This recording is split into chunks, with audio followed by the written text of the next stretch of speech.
Do remember that the show is interactive, and so we'd like to hear from you. Send us your thoughts, your comments, and contributions. Pretty shortly, we'll be going into the news review segment where we'll get our guest in studio. We'll put questions to them on some of the relevant topics that concern you and I. We'll pick their thoughts and their submissions, and we invite you to do same. You can text us via WhatsApp. The number is on your screens. Or you can join us on Facebook or on YouTube where we're streaming live. We have some engaging posts for you on Instagram and on X. And then we do have some exclusive video content for you on TikTok as well. Subscribe to our YouTube channel. Do follow us, like, share, and please do comment. All right. We're still in the month of June and the City Business Festival is upon us. We've been bringing you our on-air series on a number of topics within the business sector. We'll be looking at the economy, investments, banking, savings, insurance, and all that. We entreat you to stay with us throughout the entire month of June as we bring you business nuggets designed and shaped to help build businesses, help grow businesses, and of course, ensure that you rise as a business leader. Today, 8th June, Monday, we're looking at from farm to factory to export. From farm to factory to export. So my agro-business people, today is for you. Join us at 9 a.m. on 97.3 City FM and at 11 a.m. right here on Channel 1 Television as we bring you the City Business Festival on-air series. And today's edition is on From Farm to Factory to Export. From Farm to Factory to Export. So join us 9 a.m. on 97.3 City FM and then at 11 a.m. on Channel 1 Television. Let's learn some insights together as we continue to grow our businesses and to grow our local economy. The City Business Festival is brought to you by 97.3 City FM and Channel 1 Television in partnership with Absa Bank, and it's sponsored by Absa, MTN, Zonda Tech Ghana Limited, and Petra Trust. Petra Trust. I want to say thank you to Absa, thank you to MTN, thank you to Zonda, and thank you to Petra. Today's series or today's edition on From Farm to Factory to Export will be engaging William Nete. He's the head of agribusiness at Absa Bank. William Nete, head of agribusiness at Absa Bank, will join us for the series on From Farm to Factory to Export. So please do make a date. All right. Let's still bring you more happening on Channel 1 Television because the Channel 1 Community Legends is here. There are people, individuals who silently, quietly in their own corner within their localities or communities are doing amazingly well for themselves and for other beneficiaries within the community. It's time to celebrate such people. And that's why we've put together the Channel 1 Community Legends. We have 10 community legends with 10 powerful stories. 10 community legends with 10 powerful stories. And it will be interesting for you to join us and get to know these stories, what these individuals are doing and how it is benefiting their communities and why it is important that you join us in celebrating these individuals. They're doing amazingly well in their small corners, and it's important that we tell their story as we believe in telling stories and empowering change. So it's important that we tell the stories of these individuals so that the world will know, and of course, hopefully they get some wonderful support from you as well. So the Channel 1 Community Legends will air this Wednesday at 7:30 p.m. Wednesday, 10th June 2026 at 7:30 p.m. So do make a date. Let's get to know the stories of these amazing individuals and what it is that they're doing in their communities. Now on Thursdays at 7:30 p.m., we bring you a television drama series titled The Blanksons. This is a story of a typical or ordinary Ghanaian family A family of 4 with interesting and exciting moments to share. But above all, embedded in each single episode is a lesson or two. So, in as much as you enjoy the fun, the excitement, the drama, and the suspense, don't miss out on the lessons captured in this wonderful television series, The Blanksons, which airs right here on Channel 1 Television, Channel 1 TV. And it's on Thursdays at 7:30 p.m., but we have repeat slots throughout the week, except on Mondays. So let me run you through the repeat slots. On Fridays, The Blanksons airs at 11:30 a.m. That's the repeat of The Blanksons, airs at 11:30 a.m. on Fridays. On Saturdays, it's at 7 p.m. Sundays, 4:30 p.m. Tuesdays, 3 p.m. Wednesdays, 5:30 p.m. So from Thursday, 7:30 p.m., where you get to enjoy a fresh, brand new episode of The Blanksons, you can catch the repeat throughout the week into the weekend, except for Mondays. So Fridays, 11:30 a.m., Saturdays, 7 p.m., Sundays, 4:30 p.m., Tuesdays, 3 p.m., and Wednesdays, 5:30 p.m. Do make a date with The Blanksons. While we're telling you about The Blanksons, we'd like to say thank you to Nasco Electronics, thank you to Lizzie Shito, thank you to Alt Multi-Purpose Insecticide Spray, thank you to Everpack, and thank you to Lily. These are the organizations that are sponsoring us to bring you The Blanksons on Channel 1 Television. Mind you, it is indeed a Channel 1 Television production, a Channel 1 TV original, and it airs every Thursday at 7:30 p.m. with various repeat slots throughout the week. So please join us every Thursday at 7:30 p.m. Now, when we're done with The Blanksons on Thursdays, and on Fridays, we bring you World Cup Central. World Cup Central. This is at 3 p.m. every Friday. It's the only show that brings you all the backroom stories, the dressing room conversations, the stories and the journeys of the various teams that will be making it to the 2026 FIFA World Cup. So join us every Friday at 3 p.m. as your host, Gabi Ofer, sits with experienced individuals, people with World Cup history, people with World Cup experience, people with sports journalism backgrounds, and of course, a man, Jude Duncan, in the corner there to bring you all the data around the World Cup and the various participating teams. All right, so join us every Friday at 3 p.m. Fridays at 3 p.m. for World Cup Central, right here on Channel 1 Television. Now, you can also go onto the Google Play Store and download the Channel 1 News app. It's an easy way to have access to the news. Go to the Google Play Store, type in Channel 1 News app. It pops up on your screen, you download, and then you install. Once you're done installing, you have access to the news 24/7, any and everywhere that you are. So please download the Channel 1 News app from the Google Play Store and get all the details regarding your story of interest. So we have our general news. Of course, we'll cover some political and current affairs. We'll bring you some entertainment, showbiz, lifestyle, culture, nightlife, fashion, food, and travel. We'll bring you some sports as well. So download the Channel 1 News app and have access to all the news that you so desire. All right, that's it. Let's get into the newspapers this morning. We'll start off with the Ghanaian Times. The front page says, North Industrial Area building collapse. 1 dead, 3 rescued. Veep calls for enforcement of regulations. Well, as of last night, we had confirmation that 2 had unfortunately passed on. 2 persons had unfortunately passed on. New NTC MD calls for teamwork and ownership.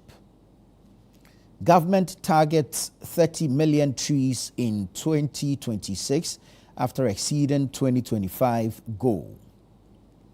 Government steps up flood control with new measures.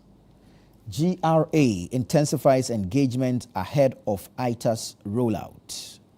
So all these stories on the front page. Let's take a look at the back page. Back page says, water aid boosts healthcare delivery in Jirapa. And then you have prioritized education and responsible living. Queen Mother urges students. So that's the Ghanaian Times newspaper for today. Let's take a look at the Chronicle. The Chronicle says, government targets 30 million trees after exceeding 2025 goal. Okay, so same story there. Reverse CAS CEO's suspension now. That's the minority in parliament. We know that the CEO of the Komfo Teaching Hospital has been suspended following a decision to halt admissions to the Accident and Emergency Center of the hospital due to severe congestion.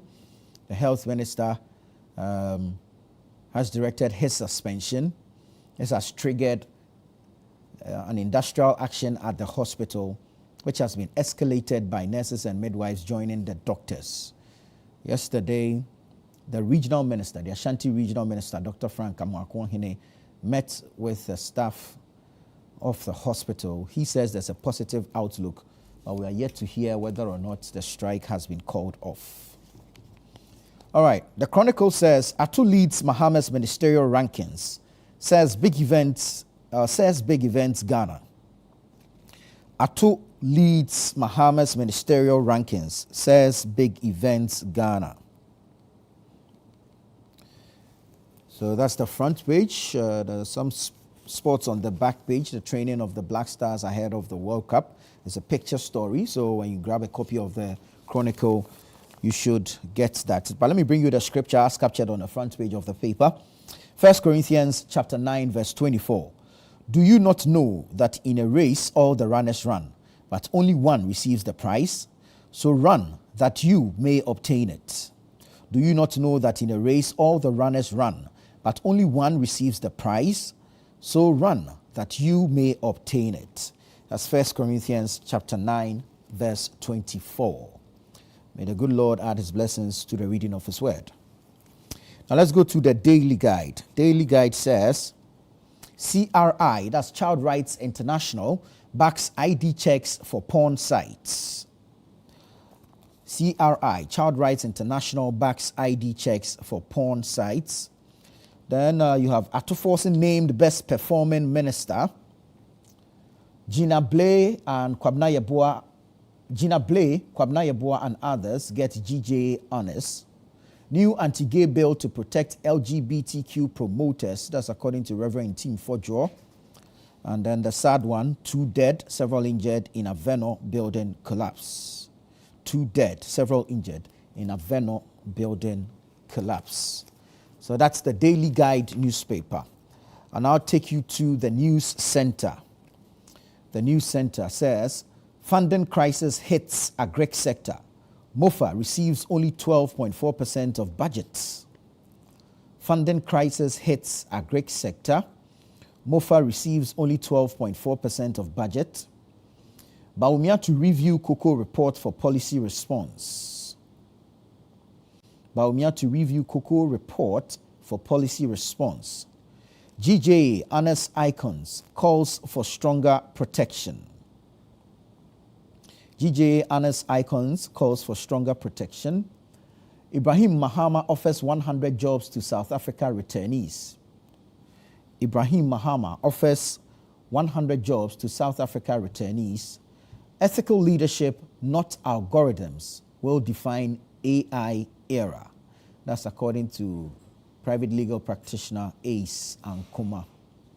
Ethical leadership, not algorithms, will define AI era. So that's the front page of the News Center newspaper. The Herald is here. Let's go into the Herald newspaper.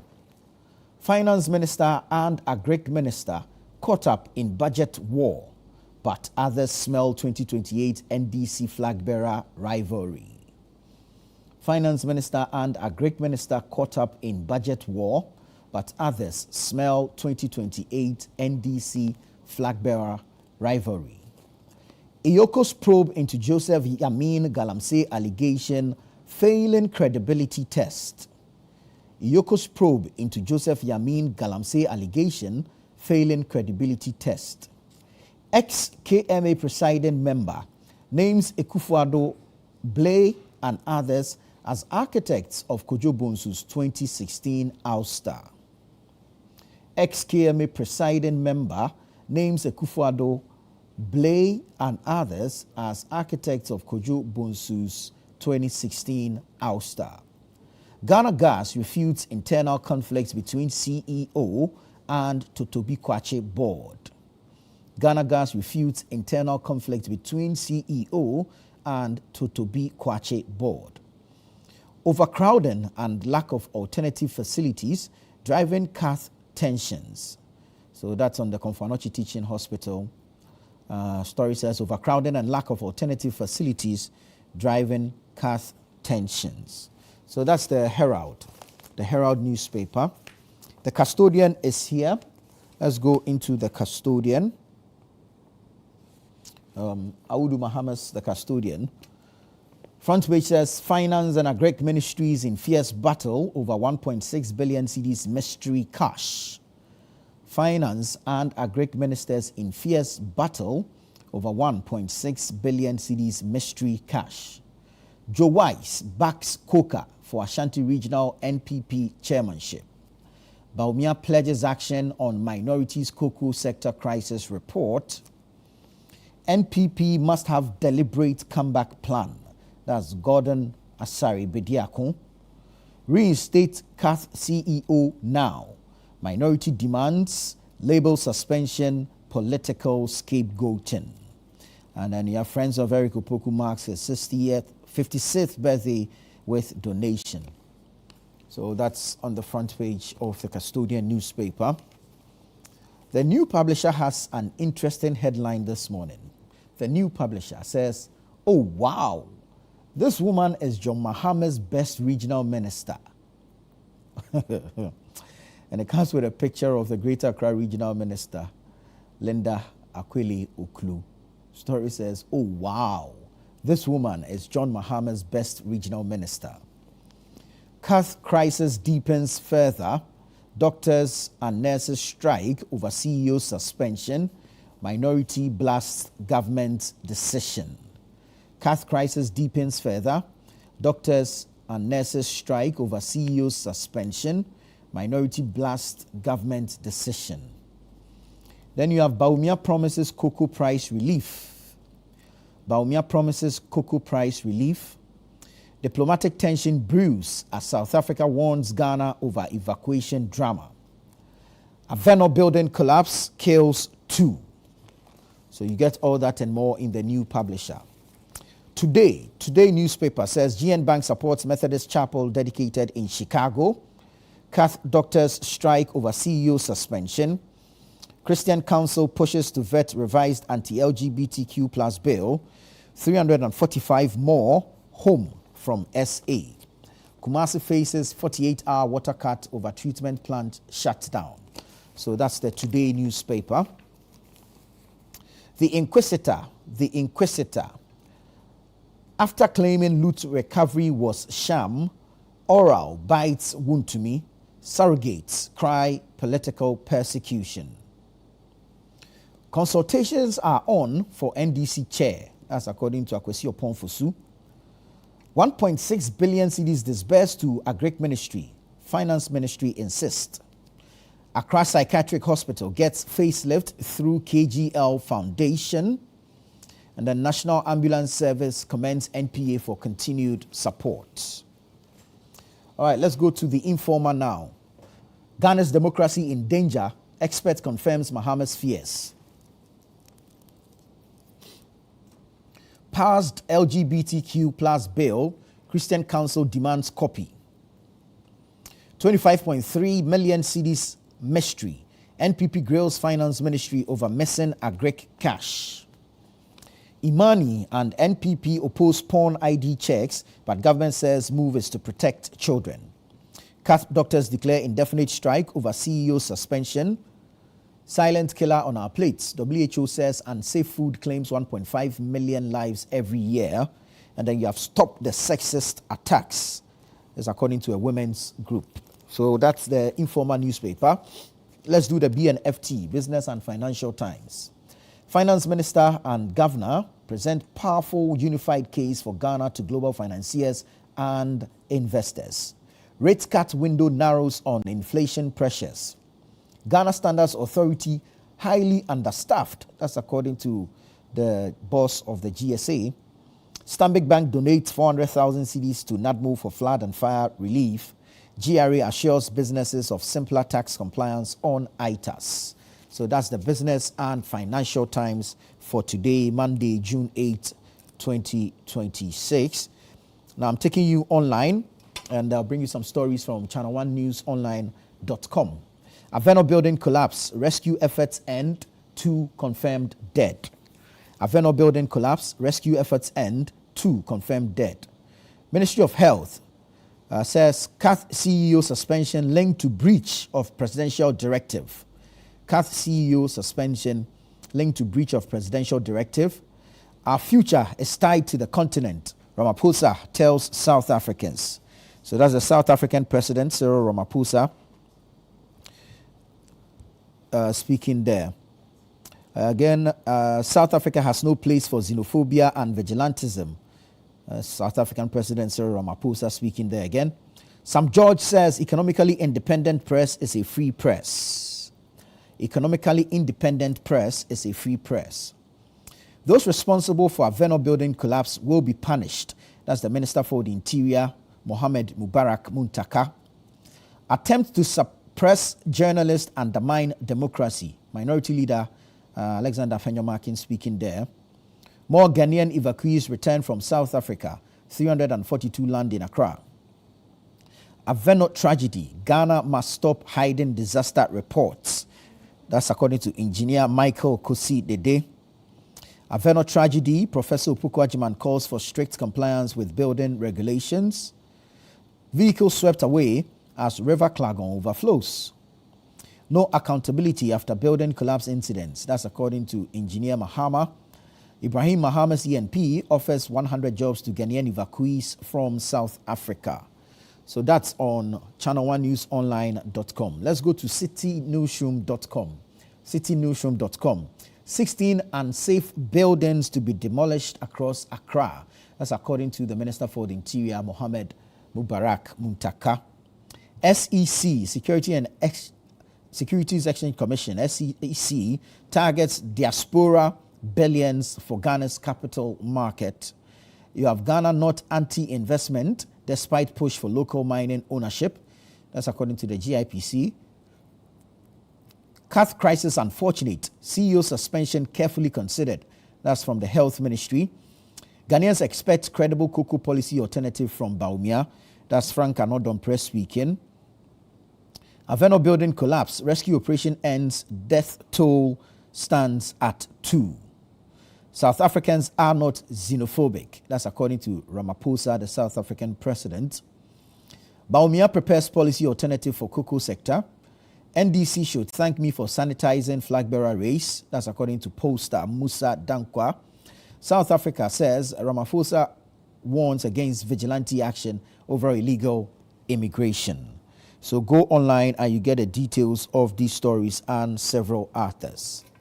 Channel1newsonline.com as well as citynewsroom.com. Now this morning we have a birthday message that reads, to my dearest husband, Mr. Evans Godsway Amuzu. Happy birthday to my sweet, wonderful husband. You bring so much love, warmth, and laughter into my life every single day. I am so incredibly blessed to have you by my side. Here's to celebrating the amazing man you are and to many more beautiful years together.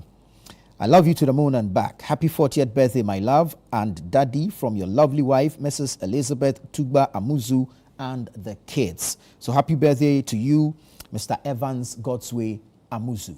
This is Breakfast Daily on Channel 1 Television. Stay with us. We'll be right back with the news review segment.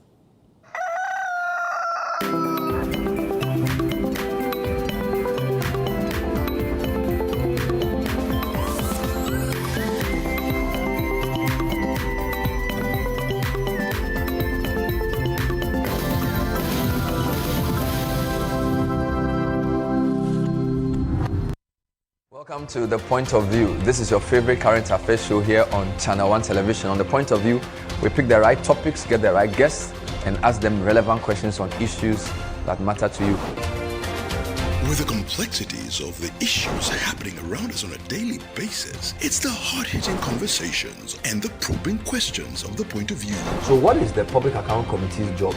So what we do is to scrutinize, clarify, and find out why certain infractions have been made. What do these IMF programs try to do? The current program is for budget support. Okay. There are no projects attached. That teases apart the twisted entanglements of politics and governance, as well as religious and social discourse. The Point of View brings you the policymakers and duty bearers and drills down to the very bottom of issue. What authority do you have? The Point of View airs every Monday and Wednesday at 9 p.m. only on Channel 1 TV. June is for business here at City FM and Channel 1 TV. This June, the ideas get bolder and the future of Ghanaian business takes center stage. Welcome to the City Business Festival 2026. For the entire month of June, 97.3 City FM and Channel 1 TV bring together the thinkers, builders, innovators, and dreamers shaping the future of enterprise in Ghana. From powerful business fora that spark meaningful conversations to insightful on-air discussions with industry leaders and change makers, to stories of resilience, innovation, and ambition from Ghanaian entrepreneurs. This is more than a festival. It is a movement of ideas, strategy, and impact. Whether you're starting small, scaling big, or simply dreaming of your next breakthrough, the City Business Festival is your platform to learn, connect, and grow. Join the on-air series every weekday at 9 a.m. on the City Breakfast Show on 97.3 City FM and at 11 a.m. with a repeat at 6 p.m. on Channel 1 TV. This June, let's challenge businesses. Let's refine ideas. Let's create impact. Call 0205-973-973 for further details. City Business Festival 2026, driving ideas into impact. The City Business Festival 2026 is powered by 97.3 City FM and Channel 1 TV in partnership with Absa Bank, and it's proudly sponsored by Absa Bank, MTN, Zondatech Ghana Limited, and Petra Trust.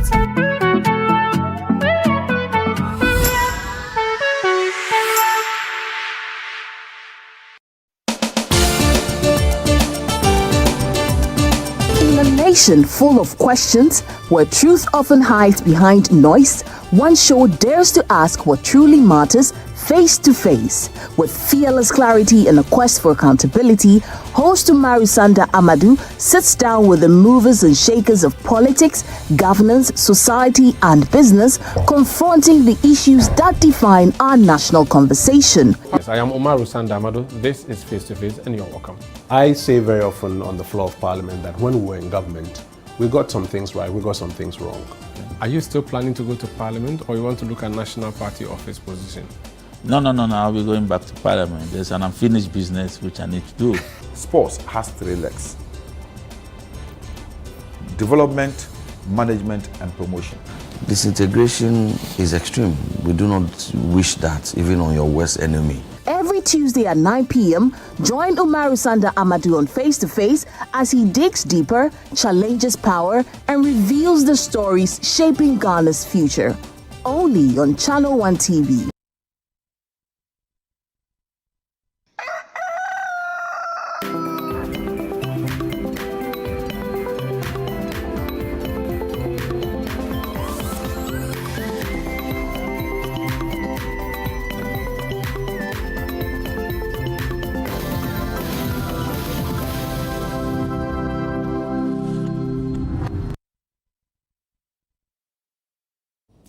Grateful that you joined us. This is Breakfast Daily on Channel 1 Television. It's time for the news review segment, where we got to have a conversation on some of the topical issues dominating the media space. Our guests are in studio. They bring their perspectives, their submissions to the matter. But we are excited to invite you to join in the conversation. send us a text via WhatsApp. The number is on all your screens. Alternatively, join us on YouTube or on Facebook where we're streaming live. Drop a comment there. But please don't forget to subscribe, to follow, to comment, to share, and to like.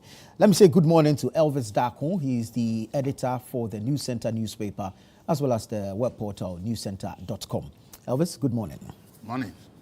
Ibrahim Eje is here. He's the resident country director for International Investment LLC. Ibrahim, good morning. Good morning. Thank you, Nana. And then we have Donko Fuseini here as well. He's a deputy director at the National Service Authority. Chief, morning. Morning, bro. It's good to have you. Always. Right. We have a number of issues actually to look at this morning. Let's start off with the rather unfortunate one that happened yesterday. A 3-story building that collapsed at Aveno in North Kaneshie here in Accra. As of 7:30 p.m. last night, we got confirmation from the NADMO that 2 persons, unfortunately, had lost their lives. Emergency response team were on the ground doing the search and rescue throughout the entire day, and they ended that effort later in the night.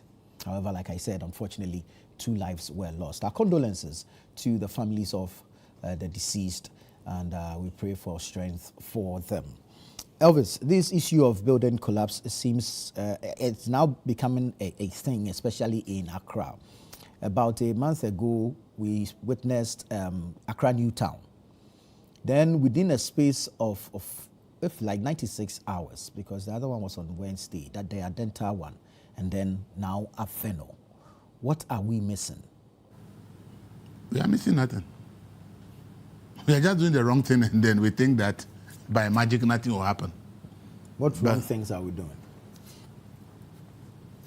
Have you ever seen building inspectors in this country inspecting buildings as to the standards, the block you are using, the iron rods you are using, everything? Have you seen one before? That's the quality of material. Have you seen one before?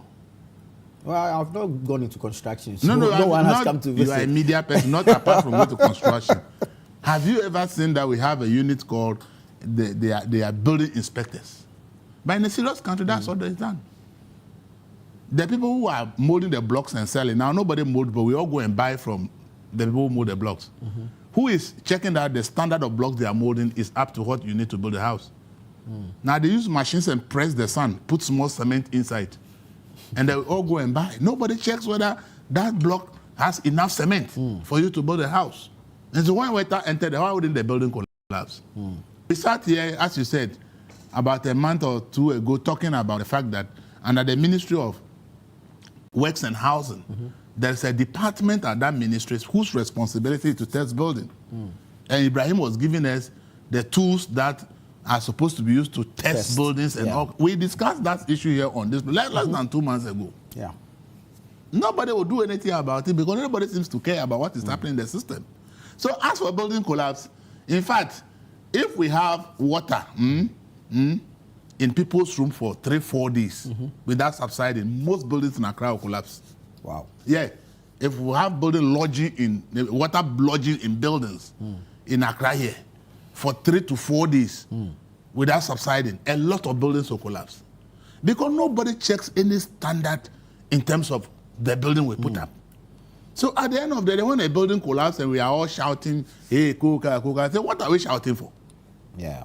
The people who put up the building, who checks their standards? How many buildings in Accra will you say that before it is put up, there was a proper architectural plan as to how the building will look like, and that there was proper quantity surveying in terms of the building, the structural plan to prove that this is the quantity of cement that should go into the foundation, this is the quantity of cement that should go into the pillar, this is the kind of iron rods that should go into the pillars and all. Who checks all those things? Nobody checks anything. So you wake up, you get your piece of land, nobody tests the soil, whether the building you're even going to put there is good enough for you to put that kind of building there. But isn't that the responsibility of the local authorities? But that's what I'm saying, who does it? So you see, when we sit down and what we are supposed to do, we don't do it. And then we dream in Ethiopian land that nothing will happen to us because we are living in utopian environment. Ghanaians always dream and think that we are so special that we can do things anyhow, nothing will happen. This is the kind of things we will be witnessing. Nana, if you go around Accra, you are not an expert, but you can see certain structures being put up. You can clearly, as just an ordinary person, recognize that this structure, there are problems with it.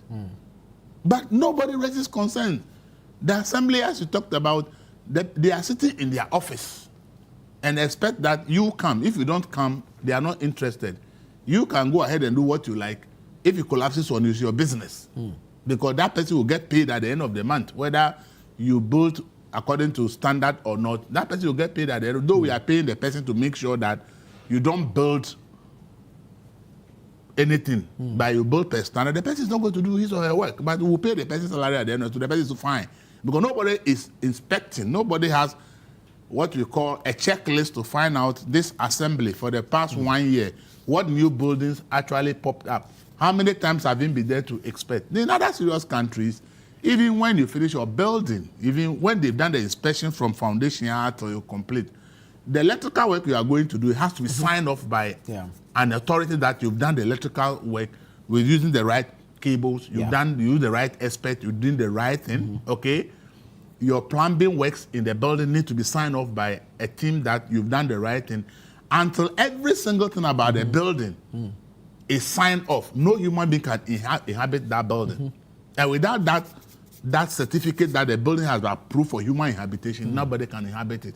What do we do here? So sometimes when some of these things happen and then we are all shouting, the truth of the matter is that it's not that these things cannot be prevented. I was telling people, you can put a building in water and it will be there forever because you know where you are putting them. That is why we have bridges that have their pillars within rivers and waters, and for decades they are there. Because the right thing has been done to know that if you are to put this bridge over this river and the pillars are supposed to be concrete, this is the kind of material to use. This is the quantity of cement that must go into this pillar. This is the kind of iron rods that must go into this pillar. The question is that what we do in our built environment? We all know that we don't do all these things. We all know that nobody inspects anything. Nobody certifies any building that this building, we made sure that from foundation we were there. We made sure that the right cement, the right iron rods, the right sand, everything has been put in, and the pillars were right until everything was done. We make sure that the wiring, everything has been properly done, and we signed it off before people inhabit. Nothing like that happens in this country. So sometimes when we see fire in buildings, and then later we are told that it is electrical fault, I say, how did it happen? Is it that who inspected how the electrical work? Who were the professionals even hired to do the electrical work? And now somebody wants to say me, I don't have money to go to any architect to come and take me money that is drawing a plan for me. And I know this guy is a mason. I saw him working at somewhere. Come. I want to build a 3-bedroom house, okay?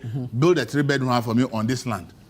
The person, it's not that he knows how to lay block laying. But the person has expertise to know that if we are putting up this building on this land architecturally, we need to be able to show that this soil can hold this building, whether it's a 2-story building or can only hold 1-story building.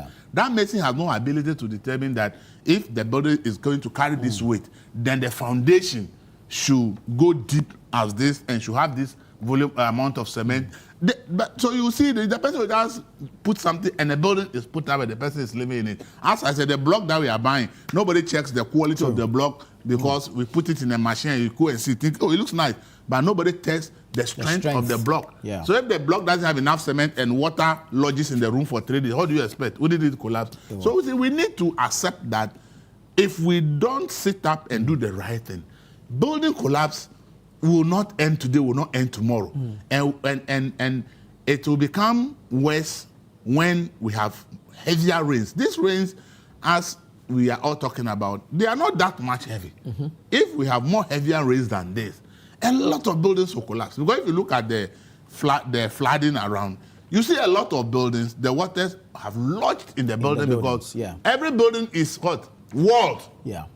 So the water cannot find space to go. So the waters are in there. You see people's apartment completely full. If that water should be there for 2-3 days, and the block is not strong enough. The plastering, they have no enough cement in the plastering, and the whole thing did not go through any proper standards. Water will penetrate those materials and they will give way, because you cannot stop that from happening when water lodges. So let's not pretend that when a building collapses in Ghana, we don't know the problem. We know the problem. The problem is simple. We are not building per any standard because nobody inspects and ensures that we do things per a building code standard. But we know that we have a building code. That says that these artists must be. Who is enforcing it? Right. So on that note, I'll go to Ibrahim on concerns of a lack of accountability, especially when investigations into such incidents are done. And there are reports of these investigations, but we don't see any accountability, for which reason people continue to build as they like. So where do we place the responsibility? The responsibility, first and foremost, good morning to you and my colleagues, and to our viewers and listeners. The responsibility, Nana, first and foremost lies with the owner of the building. Oftentimes, you can see how the direction is going. Elvis is right to call out authority. But in all that authority, he left out the person who built it. The developer. The developer. The owner. Because if you own, you are the owner, you are going to be the landlord or the resident of that building. The developer, you hired him or her to do a job, and they may not have done it professionally. But you as the owner have a responsibility to yourself and to the community to ensure that things are done accordingly. Now you may say, but I don't know what the checks and balances are, the owner. But I want to, it's like, let me put it this way, and I'll come back on track. If somebody kills somebody, why are we blaming the knife that stabbed the person? Are you following me? Yeah. I want us to always focus on the originator of the project. Had somebody not decided to build, we would not be discussing this. True. Good. So once the value chain captures, and I'm not removing the authorities, but once we can capture the owner will make sure that he does everything right. Just like when you're driving, you know that your car needs to have insurance. So you make sure that your car is insured. And so on and so forth. So let me start there to answer your question. The owner needs to be part of the persons who are held responsible. 2, then you go on to the developer. 3, then the authorities that allowed or failed the checks and balances are there. Because when you look on our books, those, let's say, laws or bylaws are there. Do we not see stop work, produce permits in red all over? And yet the work is ongoing. And I've always said, and I did a proposal more than 15 years back. It was published in the Daily Guide. That time, Ibrahim Awal was editor. And I said that this is a backward thing. Everybody who is building on any site in Ghana, you should have your pole erected with your permits.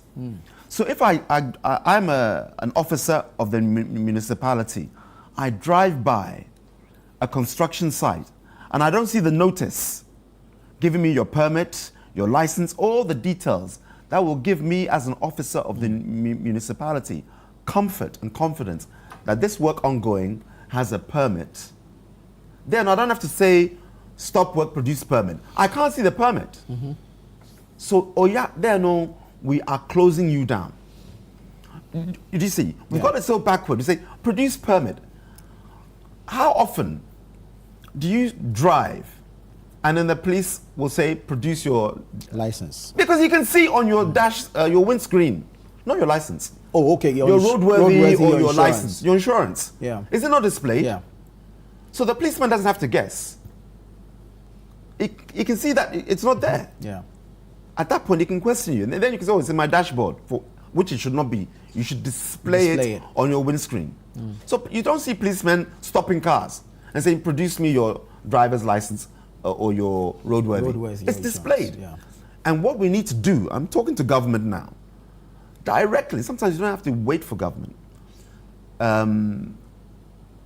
Local government has the powers to enact certain laws. It's called local government. It's not local office. The government has meaning. So whereby you can say that everybody who is building in our constituency or our region, these are the new laws. You come for your license, your permit, we will then give you the notice. I mean, I'm talking a proper pole, you know, like the one you stick in the ground with a flag, and then the notice is there. It has a QR code, all the things that will prevent somebody just writing what they want. So an officer can come, scan the QR code, or whatever it is, and they'll tell them that, oh, the hash, maybe you're giving a short code. Yeah, Nana Tuffour building permit, so and so, short code this. That's what the police use to check our licenses. So I'm an officer of the municipality. I walk, I see, I'm doing my rounds. I see your building and maybe you have a fake permit. Because it happens. We know we're in Ghana. Once I text that short code, it will tell me the location. So I know that it corresponds and what the building is for. Is it residential? Is it commercial? Whatever I need, whatever the permit allows, I should be able to see it on my phone. So this is what I want government to do. Don't work backwards, work forwards, proactive. Don't say produce your permit. Your permit should be there. Yeah. So that's number one. Secondly, in terms of accountability, then again, this is where the authorities come in. And we need sometimes, not just fines, but sometimes custodial sentence. See what happens in China. I'm not saying we should go for, what do you call it? When they kill you, what do you call it? There's a word for it. Yeah, the death penalty. Execution, you know. I'm not calling for that stringent thing. But in China, when you do something against the state of a certain magnitude, the death penalty is part of your interdiction. I'm not asking for that. But I'm just saying that a custodial sentence will make sure that everybody in the value chain, from the quantity surveyor, all the engineers in the municipality, also the owner. Again, I'm not leaving the owner out. Sometimes we attack government and leave the perpetrator out. If everybody knows that if you flout A, B, or C, including the engineers, anybody who is found culpable of, let's say, willful neglect, then know that there's a custodial sentence waiting for you. Why? 2 people have died. Because certain people in the value chain did not do their job properly. So again, this is the deterrence. And my brother Elvis was mentioning it. We talk about this. You give it another 3 months, we'll come back and talk about it. But I mentioned something, and Elvis alluded to it. When we were on the program discussing the Accra Newtown, I mentioned the Schmidt hammer. That's what it's referring to. Yeah. It's a device that, and it's like this. A little bit bigger than the pen, okay? A little bigger. I want to show you the demonstration. It'll help our viewers. This is a Schmidt hammer. When you press it against the concrete, it rebounds. Okay. It is highly sensitive. And it will tell you on the Schmidt hammer, Schmidt, for those who want to Google, SCHMIDT, Schmidt hammer rebound. You press it against the concrete, and it will read to you the tensile strength of that concrete. Okay. Like Elvis was saying, is there enough sand? It will tell you that this concrete is this level. And as an engineer, you should know that this is way below the standards. And I said some months ago, government needs to be doing this periodically. When in Japan, they have earthquakes, and they have it quite often, they are so rigorous in checking buildings, starting with the old ones, continuously. It's not, let's wait for 2 people to die, then we come out of our office. It's regular. And they check buildings because buildings have wear and tear. It can be strong today, but salt erosion, depreciation of the tensile strength, all manner of things, maybe minor earthquakes, can weaken a structure of a building that was previously certified as strong. So in Japan, it's continuously checking. Now, if government did what I suggested some months ago, have it part of your schedule, that let's go and check these buildings. And the device is not some cumbersome thing you have to carry. As I would say, Google and fact check me. You'll see it. It'll come up on your Google images. A small device, but it's highly calibrated. Now, somebody say, Brian, what's the cost? I'll tell you the cost. It's $1,500. Those two people who died, are their lives worth less than $1,500? Because had these methodical checks, as I mentioned some months ago, been done, ahead of time, we can tell owners, Chalet, don't stay here. Yeah. This building will not survive. Yeah. Now, some say, Ibrahim, so what happens? Are we going to then destroy the building? And the answer is no. We have something what they call reinforced concrete jacketing. Because what makes the buildings collapse is the pillars, generally. Yeah. The blocks themselves, you know, they won't... Elvis was mentioning that if it sits in water, yes, over time, you know, absorption, it becomes weak. But it's not the block per se, though we have to check those who are making the blocks. Again, this is the value chain I'm talking about. But the pillars are where you lose the strength. If you go to the Bible, Samson, alayhi salam, what happened? Did he push the walls? He just pushed the pillars. And the whole edifice with the Philistines came crashing down. It's the pillars. So we have something called reinforced concrete jacketing. And this is how it works. I'll be brief so my colleague can come in. You scrape the old pillar. Again, I just want to be demonstrative. This is the pillar, which is weak. You scrape it, the engineers. So it's exposed. Then you put rebar, which is steel rods, around it. Yeah. Okay? And then you put the reinforced concrete around it. Okay. So it bonds. So now you've gotten a reinforced concrete jacket, which can now, previously was weak, would have collapsed under heavy rain or small earthquake or tremor. Now it is now strong to withstand. So these are the things I want us to not talk about, but I want government and also the municipalities to do something about it. Ghanaians will pay when you legitimately put in the structures for them to do so. I'm talking financially. Let them complain. It's about, when I say Ghanaians, because we like to complain. We like to go around doing the right thing. We like shortcuts. But it's a shortcut that kills two people. True. And so officers of states, let's say people who have a voice in Ghana, sometimes we always leave it to government to talk.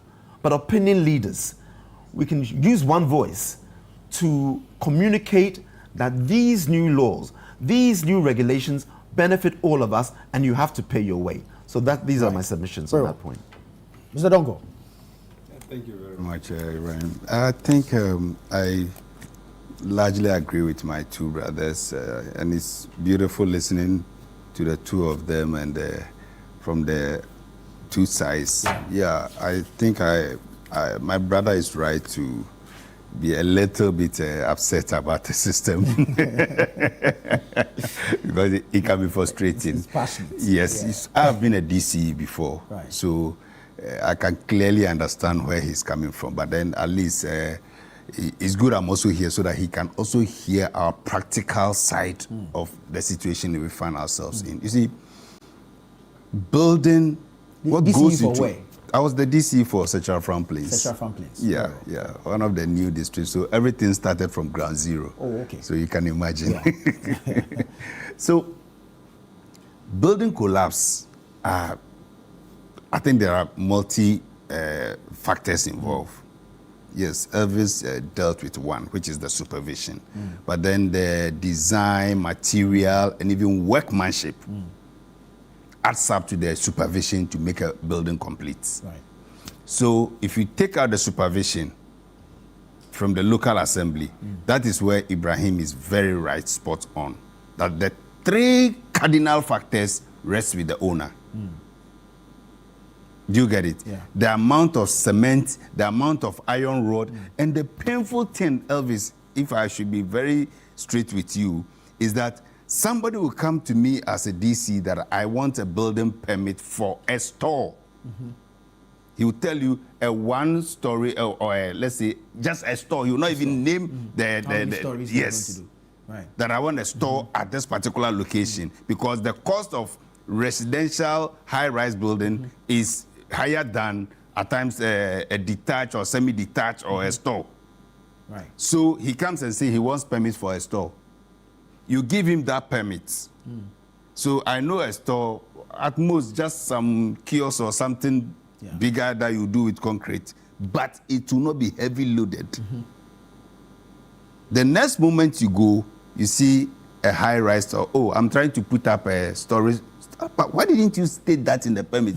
So you go and see the produce permit there. That same person will come and display a permit. But then the permit is permit not for the repurposed. It wasn't for the high-rise building. It was for a store. It was for a store, let's say a normal store, a One detached floor, store. that's You are not even supposed to go one floor. Ground floor. Ground floor That's store. Then somebody can also come and say, oh, I want a residential permit for, how do you say, a semi-detached or a detached house. He will take that permit. After he's building, then you go there. Instead of roofing, you go and see pillars on the on that same so-called detached house. The next moment, after maybe a year or two that he's occupied the ground floor and there is no pressure on him, he will paint it, be staying there for some time before he realizes there is an addition. But because there was already a permit for the ground floor that he took, when he's building, now if he doesn't come back for permits and he's now building again, anybody passing by would think, oh, but this building has been here, people have been occupying it for like a year now, so why all of a sudden stop work? But that's deception. That is the point. And the building code allows that is you the challenges, to even pull the structure down and so to even prosecute. In this case, are you pulling the whole structure down or you are pulling the top off? Because if you're going to repurpose the building, you actually need to go back to the assembly. That is with it. your drawings and everything. Because for them if I'm to giving test you and approve. permits, if I'm giving you permits for a ground floor building, you don't need so much stress on the soil testing and those, because if you are doing 2, 3, 4 story, at least you should be able to know even where the bedrock is. Exactly. So you know how deep you are digging your foundation and all. Accra, we all know, we sit on a lot of sand and clay and a lot of... So before you even get to the bedrock in Accra, it's just some few areas. Yeah.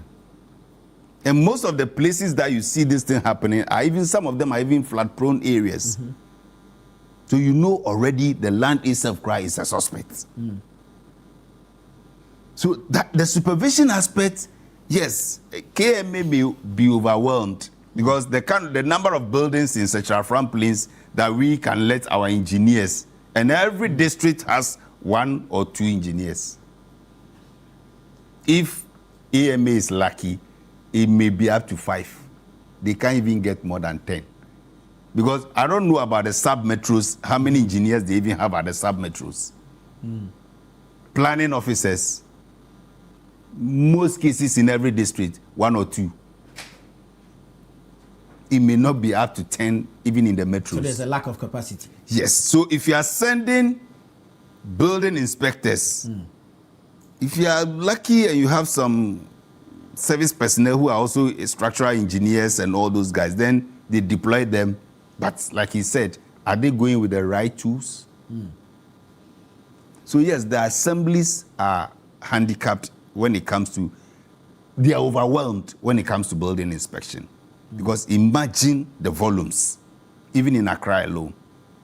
So the works also now goes down to our assembly members who are supposed to even assist us. But they most of the time check that responsibility also to the district assembly staff, because they, the assembly members, are much more concerned about places of convenience, street lights, and that is all. They think that is their duty. But safety of your local assembly area is also your responsibility as an assemblyman. So if anybody is putting up a structure, the first point of call should have been even the unit committee and the assembly members. Before even the permits gets to the assembly. But most of them don't even do that. Because we have a unit committee because they are able to see all the units within all the communities. So they are everywhere. So the moment you put down the first pillar, they should be able to tell us. They should be able to report to the assembly member. Then the assembly member quickly also even informs the work subcommittee that, listen, this thing is springing up in my area. I don't know where it's coming from. Have you given permits? Quickly, then the assembly now comes in with the enforcement or with the inspection. But until we start doing that, you blame the district assemblies, and you may not even know the capacity they are dealing with. But if all assembly members get, and painfully, some assembly members know this, so they are specialized in allocating plots for stores, because that is where the money comes from. Right. They don't concern themselves with the building structures. No, they don't. Those ones don't bring money. Where you put containers, they allocate those places for you because that one brings money. But they have the authority to do that? They are the assembly members. Community, special, everything. They are supposed to be key stakeholders in that. But they don't have the final say on that. That is the point. So if an assemblyman comes and says, oh, this particular person wants to put up a store here, all the works department to do is to go and check whether it's not interfering with any main transmission line, it's not blocking the road and all those. That's all they allocate it. So once the assembly says this area is okay for commercial activities, then the rest is now allocation. They begin to lead that. Because, like I said, the engineer and the planning officer alone cannot do all that. They will be overwhelmed. And they make money out of it. So they are interested in those ones. But somebody is putting up a structure. I'm not saying all of them. Some of them will prompt you immediately. Honorable, I've seen this thing happening here. Are you aware? Quickly, the staff move in. But some of them to just ignore it because they don't even care. And if you read the stories, some residents were even saying that they keep warning people who were going into that particular structure that the structure has integrity issues. Even passers-by were aware. Yeah. So you ask yourself, is it also because of cheap? The moment somebody gives you something that is cheaper than usual, you should know you are buying your own safety with it. Because if it's a room that is ordinarily supposed to cost you this much, it's costing you so less, immediately you should know it's a red flag. And unfortunately for us too, we as laymen don't have the technical eye. At times you can even see you are going into a building, a story building, and all the pillars are cracked. And you also say, Chinchina, I'll go inside. Like, there are some basic things you are renting a place, you go the whole roof, like the ceiling is soaked. The walls, you touch it and it's like dust is coming off. You should know that where you are going is dangerous. So there are some basic things we should also see as residents. Yes, I know things are difficult, but like you said, AMA can take the proactive measures. Yes, it's difficult when you allow the person to build and you are pulling down. It's at times very painful. Politically, emotionally, it's not easy for us to take those decisions. But hard decisions have to be taken. True. Like Ibrahim said, after this, who is going to be held responsible? Yes, the city authorities may have failed in their supervision, but like I said, supervision is just one component. All the three other components that was failed by the owner, what is going to happen? Because this is a crime. Yeah. Endangering public safety is a crime. So the owner has to be punished. And until we start punishing building owners who cause some of these things, people will think that, oh, once I have shortcuts, let me use it. Because after all, they will blame government for my building collapse. But let's start punishing owners too. The same way if a driver has an accident, we investigate to see if he was reckless. Yeah. Owners, homeowners, apartment owners should also start getting punished for buildings that lack structural integrity, buildings that collapse and hurt people. They should be punished for it. Once that starts happening, my brother, you see, most of the things in Ghana are just attitudinal. True. you are supposed to use qualified workmanship. You decided to go for the cheapest labor. The person doesn't even know the amount of cement that he's supposed to use to build 10 blocks. You ask him to also go and use 1 bag to do 10 blocks, and he also decides that, okay, if you are paying me this less, then I must also cut corners. So I also use half bag. So the moment you hold the landlord's neck, he also start looking for that mason who did that shoddy job. Then you punish the line, the mason, the electrician. If it's a fire, you deal with the landlord, you deal with the electrician who wired the whole place. Next time if you ask him to come and wire, hey boss, let's use the quality cables. True. Until we start that, bruh, we'll just be talking. Very well. There's a message here that says, good morning. This issue of buildings collapsing and roads washing off, etc. is a very sad situation. I have a brother who is a certified civil engineer, currently unemployed.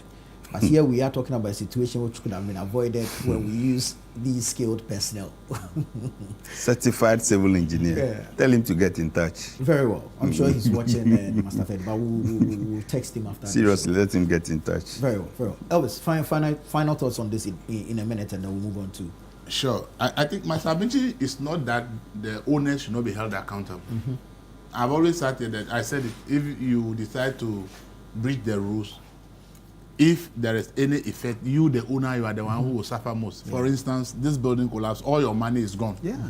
Assuming those who died, maybe one of them is owner of the building, you've lost your life. So we all must understand that if you are owner, you have a lot of responsibility. That one, there's no doubt about it. Holding the owners accountable is also very important. You see, and then the various skilled artisans, how do we deal with this? I have said here that if we are in a country where an assembly does not even have a register of artisans in their district, it's a failure. I believe that every assembly must have a register of all artisans in the district. You see, if that happens, then you can actually even take them to a certain level of training for them to understand that if somebody says do this for you, this is the code that governs your work. Probably he's going to learn masonry or carpentry from somebody who just taught him. He doesn't understand the rules governing the profession. But if you have a register of all artisans in your district, then you can do training for them, let them understand that, yeah, you know how to lay a block. But then, as part of your work, these are some of the rules that the state has that governs you. So when somebody comes and work for him, remember that if you don't do this well and there's a problem and it's traced to you, this could be sanctions that you will face. And therefore, make sure that you do the right thing. I believe that that will go a long way to help all of us, because if the artisans understand the ramifications of their actions, and they know that, oh, maybe I was ignorant. I only learned how to lay a block or be a carpenter, but I don't know that if I'm working, I don't do the right thing, and there's a problem, I can be held accountable. I can even go to jail for it. If they get that kind of information, then when somebody says they should do something, they will be able to inform the assembly that, look, I'm supposed to do this, but the person is trying to cut corners. And therefore, assembly, please, come in and make sure that we do the right thing. So I think that assemblies, I agree about the not having the enough engineers, but I believe that if the assembly is smart to actually rope in the artisans. And give them that assurance that every year we'll give you some retraining, so new things that are coming up, the assembly is paying to upgrade your skill. The artisan understand that it's gaining something. If assembly has a project and we need artisans to work, because you are part of our register, you are the ones we are likely to call to come and do the work. When we give a contract to a contractor, we tell the contractor, use the local artisans, because they are our people, we are training them, and we believe in their expertise. So I think that's a very good idea. So use them for their work. And you realize that if we're able to do this, a lot of this deficit all of a sudden can vanish, because now they understand that they are working with the assembly. The assembly is helping them get jobs to do, and therefore they also have a responsibility to help the assembly to make sure that we all do the right thing. And they also have to understand that if they don't do their thing well, because the assembly has given them the ramification of not doing the right thing, if they are found guilty, they will face this problem. It will actually lift, because we all know that not all these masons can go to any school. So they may not understand the laws of the country that govern their work. So if we leave them free range, and people are calling them to come and work, they also have to survive. Right. So I think that, I've said this over and over, that the local government ministry and the employment ministry and co should be able to say that every district assembly, every assembly must have a register of all artisans under their jurisdiction.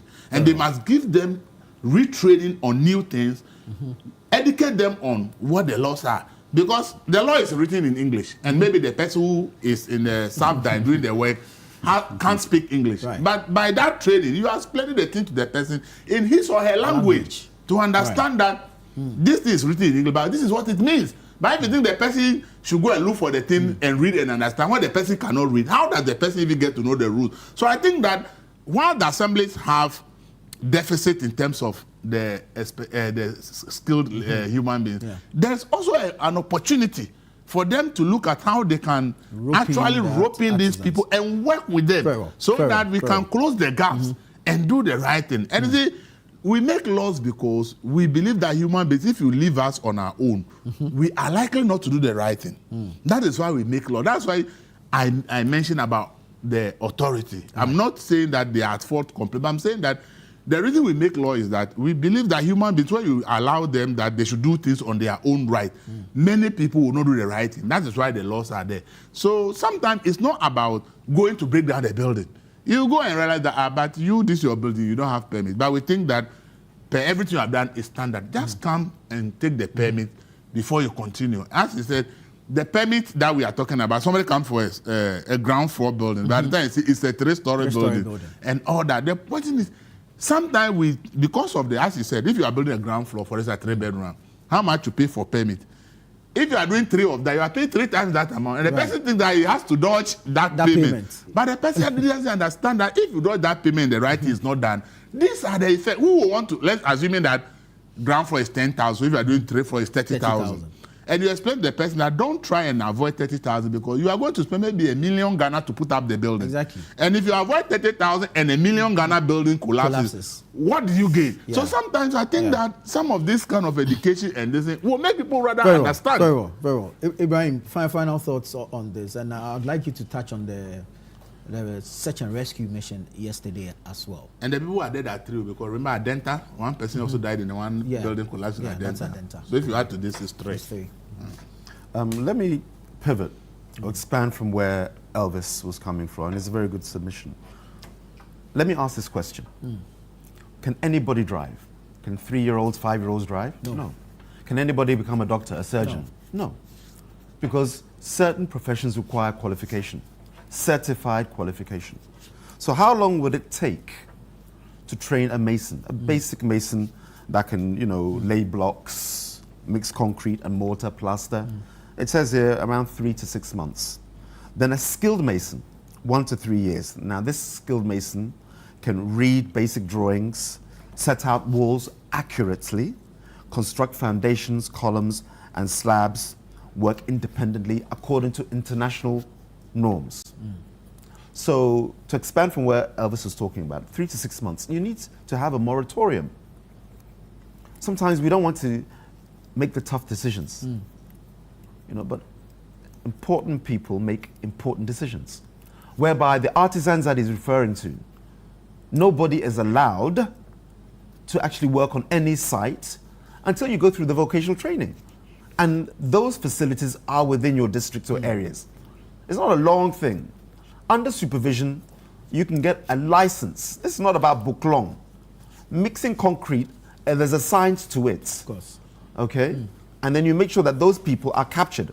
Within 3 months to 6 months, you can have a pool of basic masons so certified that you, the developer, the contractor, can draw from. That doesn't mean that if we start the training today, there's no mason around. There are qualified ones there. But so gradually, you have a critical mass, then you get onto the skilled mason. So that's something that I would want us to look at. It dovetails into what I was talking about. But you need to codify and make sure that you cannot drive without a license having been properly trained. Is that not the case? So why do we then allow people to just build our homes, wire our houses, provide plumbing and roofing services where there's no professional standard of certification? Right. They are there, but there's no law forcing everybody. And likewise, forcing the owner, the developer, to say, you cannot, you will be violating your permit if in the course of construction we find that you've hired people who are not duly qualified. And they cannot complain that there's no people. I've just given you the time frame. Right. We can train people accordingly. My brother was mentioning regarding, you said the unit committee, and you rightly said that sometimes they'll come to you and say, oh, Massa, this thing's going up in our area and we don't know where it came from. And he's speaking to the reality on the ground. So I want to remind viewers and those in office of my early submission.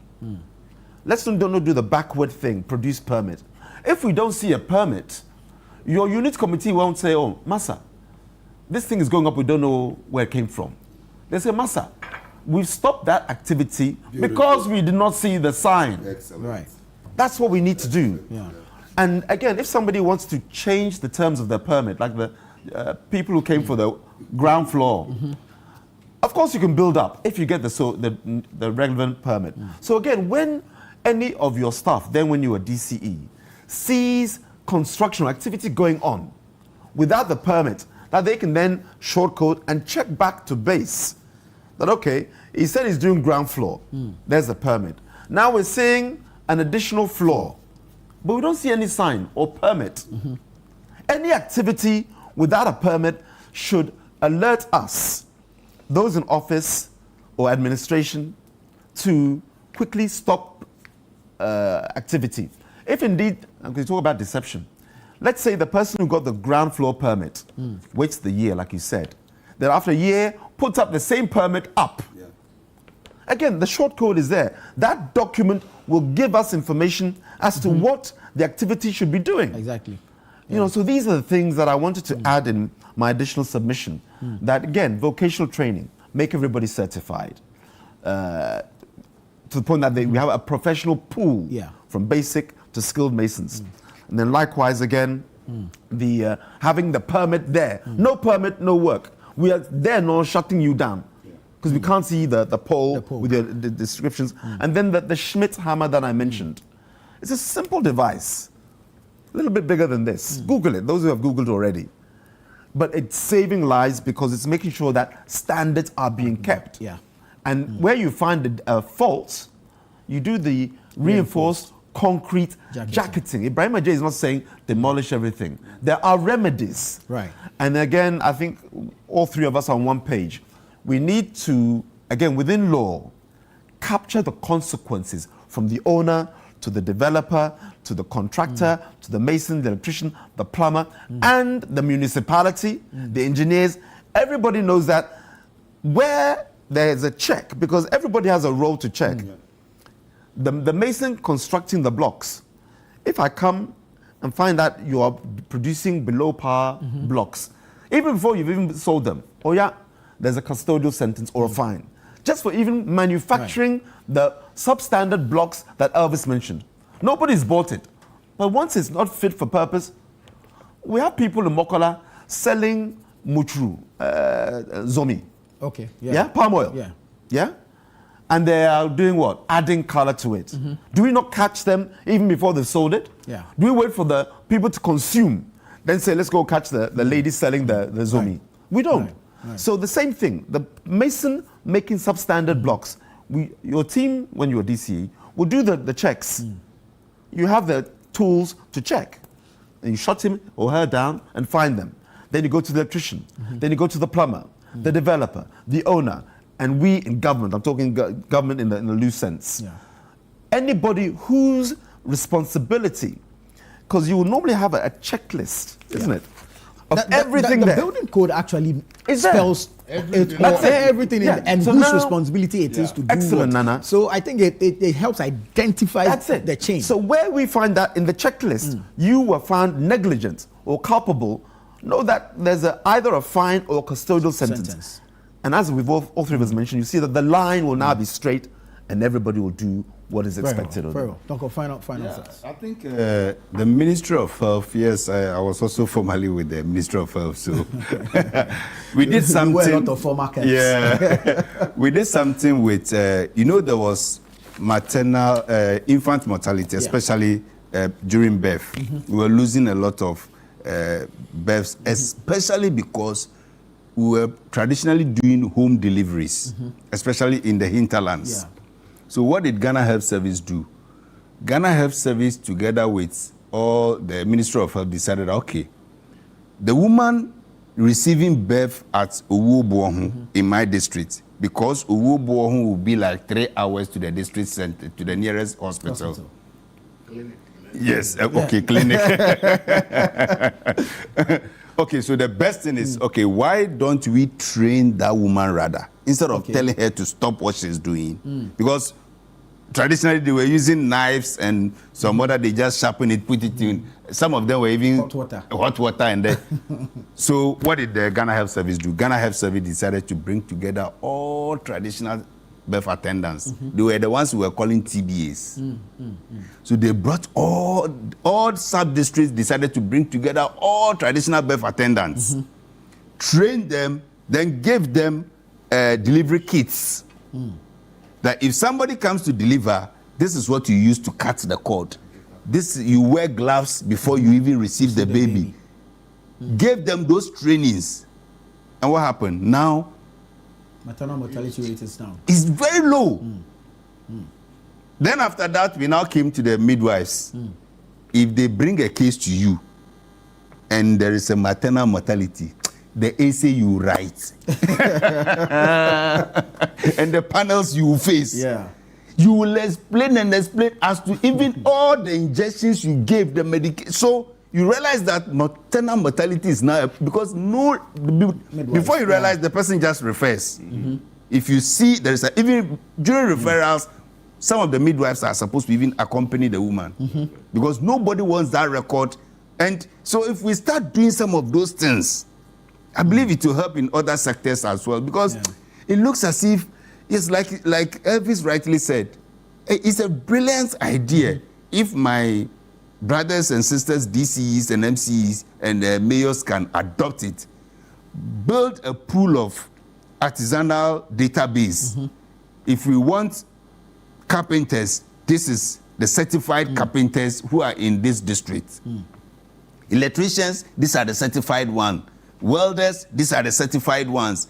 Masons, these are the certified. Steel benders. Build that database so that even if a government contract is coming, the contractor just comes and if we want local content, bro, these are the people available.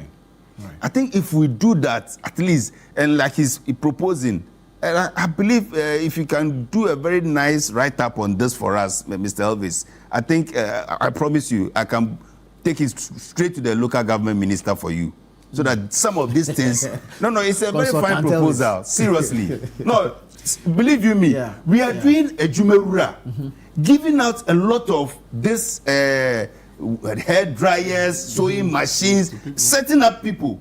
But like he's saying, are we building that database so that once we build a database and we know you, if you are the one who went to do the job at CTFM and there's a problem, come on. We trained you. So how did this thing happen? So people are now beginning to feel part of the system because now they have to be responsible. I believe that way it will save a lot of lives as well. So Mr. Elvis, please put something together for us. I think the Energy Commission is doing something good for the electricians. They train those who have not been to school but learn. They train and certify. But the question, I don't know whether institutions does that for masons. I've never heard that. No, that is carpentry. I've not heard that's that. left out. All the others, painters and you see, the problem we have is we don't have. And those who come with a certificate, we are comfortable to work with them. And that's why I always say that the National Board for Small Scale Industries that we have upgraded, I wish we had not upgraded it, because I think that like this is the work of NBSSI to say that, oh, we have to have this small training and certified masons. We want to have this training and certified carpenters. So that the NBSS will, but right now if you ask for which institution really will be able to capture all this to do the, as the Energy Commission is only doing for only electricians because it falls under their mandate. But if you come to Masons, I don't know which institution is. No, the assembly can capture all of them. That's the point. The assembly can do sometimes that. If assembly take the responsibility because NBSI is not there, if assembly tells, okay, all electricians who know electrical, even if you don't have it, we are bringing Energy Commission here for 2 days training. So all of you, if you come and you pass, Energy Commission will do what?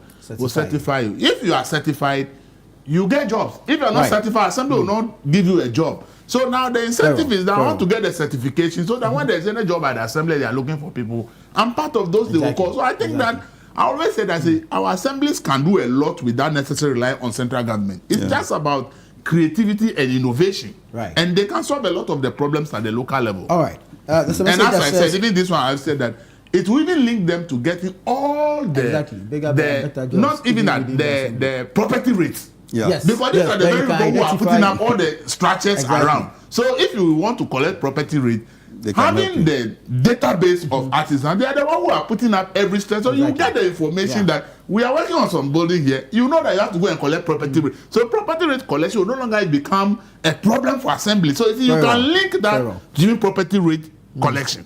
Very well, thank you. Let's take a quick break here. When we come back, we'll move on to other topics. Do stay with us, but send your messages in. We'll do our best to read them. This is Breakfast Daily on Channel One TV.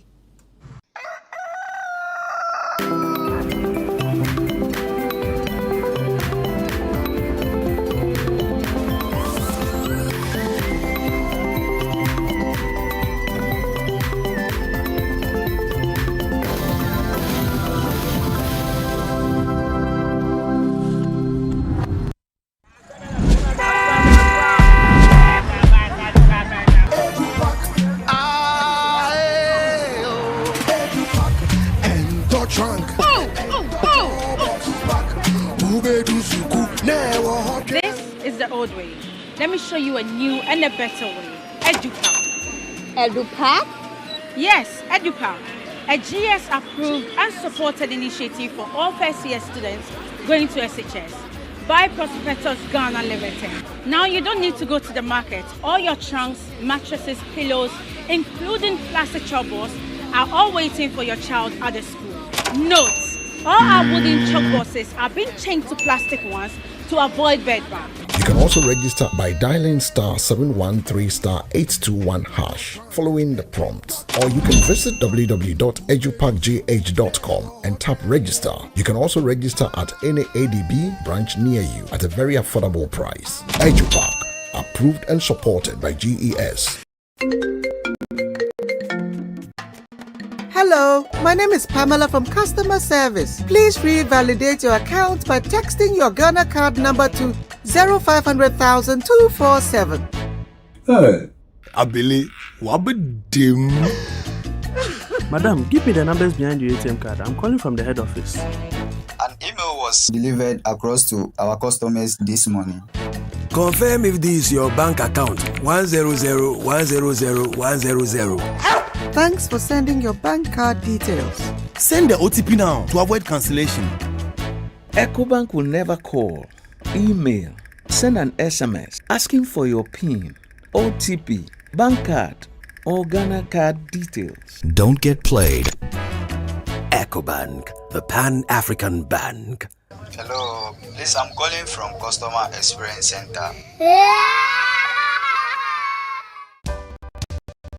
My line of work, a confident smile is everything. Kel Charcoal Toothpaste keeps me on top of my game and ensures my smile is always radiant and bright. With the tiring nature of my job, we spend several hours under the scorching sun. To keep our teeth white and our breath fresh all the time, we use none other than Kel Charcoal Toothpaste. Kel Charcoal Toothpaste. You're on a Kessie and in a kit one. Samayo Kendini, a who be here, some make us a papadia to a mammy man for Kel Charcoal's natural ingredients. And a bomb is so by a man is swing, and a sense of Mamma Hotel, so it will beg you. Kel Charcoal Toothpaste. Choose Kel Charcoal Toothpaste for anti-cavity, whiter teeth, and fresher breath all day. Available in 80 gram and 150 gram. Grab yours today. Kel, happy smile. This advert is FDA approved.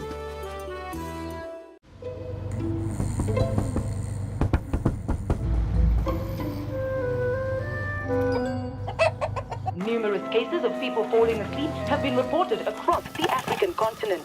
No one can explain this phenomenon. With 24/7 FIFA World Cup coverage, sleep can wait. Everything can wait. Catch all 104 matches from as little as 98 Ghana cedis only on GoTV.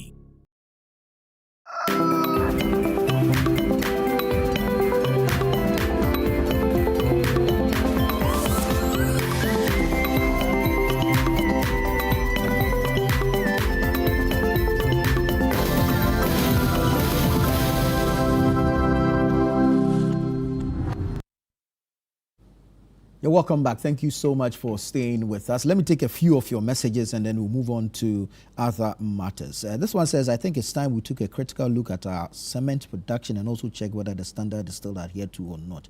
I think for cement production, the standards are actually rather going up because of the competition. Yeah. You can't go and do some shoddy production and come and sell to us.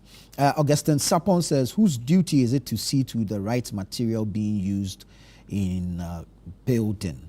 Okay, the local authorities are mandated to check. Okay, a similar one from Kwame Nanya. He says, who does the checks before people start building, and do they do the correct checks before the work starts or not? Okay. Max Onyama says, who gave them the permit, because that place is a wetland and they are not supposed to build high-rise buildings there. Good morning to your panelists. Regarding the assembly getting a register for artisans, unless we take politics out of our assembly system, the continuous we are in power syndrome will not help issues. For Ghana to change, we must have a Ghana agenda where even panelists will agree on certain points in our shows. Okay. Good morning, Nana. I am Emmanuel from Adenta. I work with fire service. Nana, as a country, we do not have safety laws, so the citizens will never respect safety things. Will never respect safety. That's why things are done haphazardly. I'm surprised that Ima works with fire service and doesn't know we have a safety law. But every house by law in Ghana is supposed to have a fire extinguisher. Exactly. You yourself, you are supposed to do fire certification to every building. Every house, every building, whether residential or commercial, is supposed to have a fire extinguisher. It's enforcement that's the challenge, not the absence of the law. It's enforcement that's the challenge. This one says, good morning, gentlemen. I'm watching from Nigeria. I'm very happy for your observations in this particular zone. My idea is this. Is it not good to employ foreigners to teach or stand by our engineers before they continue on their own? Oh, I think we have enough technical people here who can actually do the training for our people. We don't always have to fall on foreigners for everything. Foreigners for what? To train our engineers. We have more experts than even the foreigners who will come in. Yeah. The issue is about whether we are willing to do it. Exactly. Is it Ghana? Yeah. Look, Ghana, if you read through our books, if you read our plans and everything, if we are following through, we would have been one of the best countries in the world. Yeah. Yeah. That one nobody should. It's our failure to follow through because of several considerations and reasons. Exactly. Enforcement and implementation remains a challenge. We have everything. Yeah. Someone talk about cement. Cement, you talk to some mason, okay, we want to do a pillar, what cement? So just buy cement. It goes up to no. If you are going to do concrete work, use 42.5 R. If you are going to do plastering and block laying, use 32. But how many of the masons who do not have understand this? For them, cement is cement. So it's not about the quality of the cement, but the person knowing what type of cement. Knowing the knowledge about it and what works for what. Which strength of cement should be used for pillar? Which one should be used for plastering? That's the point. Exactly. Let's make progress. Let's make progress. Let's go to the health sector. Comfort Noche Teaching Hospital. The health minister has directed this for the suspension of the CEO. Subsequently, he's been suspended. And this is due to the decision of management to halt admissions into its accident and emergency center for about 24 hours. That has been rescinded since then. However, the doctors at the facility are unhappy with the decision to suspend the CEO. The situation was escalated when nurses and midwives joined the doctors to embark on a strike. Our health sector, for me, I get worried whenever there's a strike in the health sector, especially because the patients there, I don't know, it's not responsible for whatever is happening at the top and should not suffer the consequences of sin. So I get worried when health workers decide to go on strike. However, they also have legitimate issues that need to be dealt with.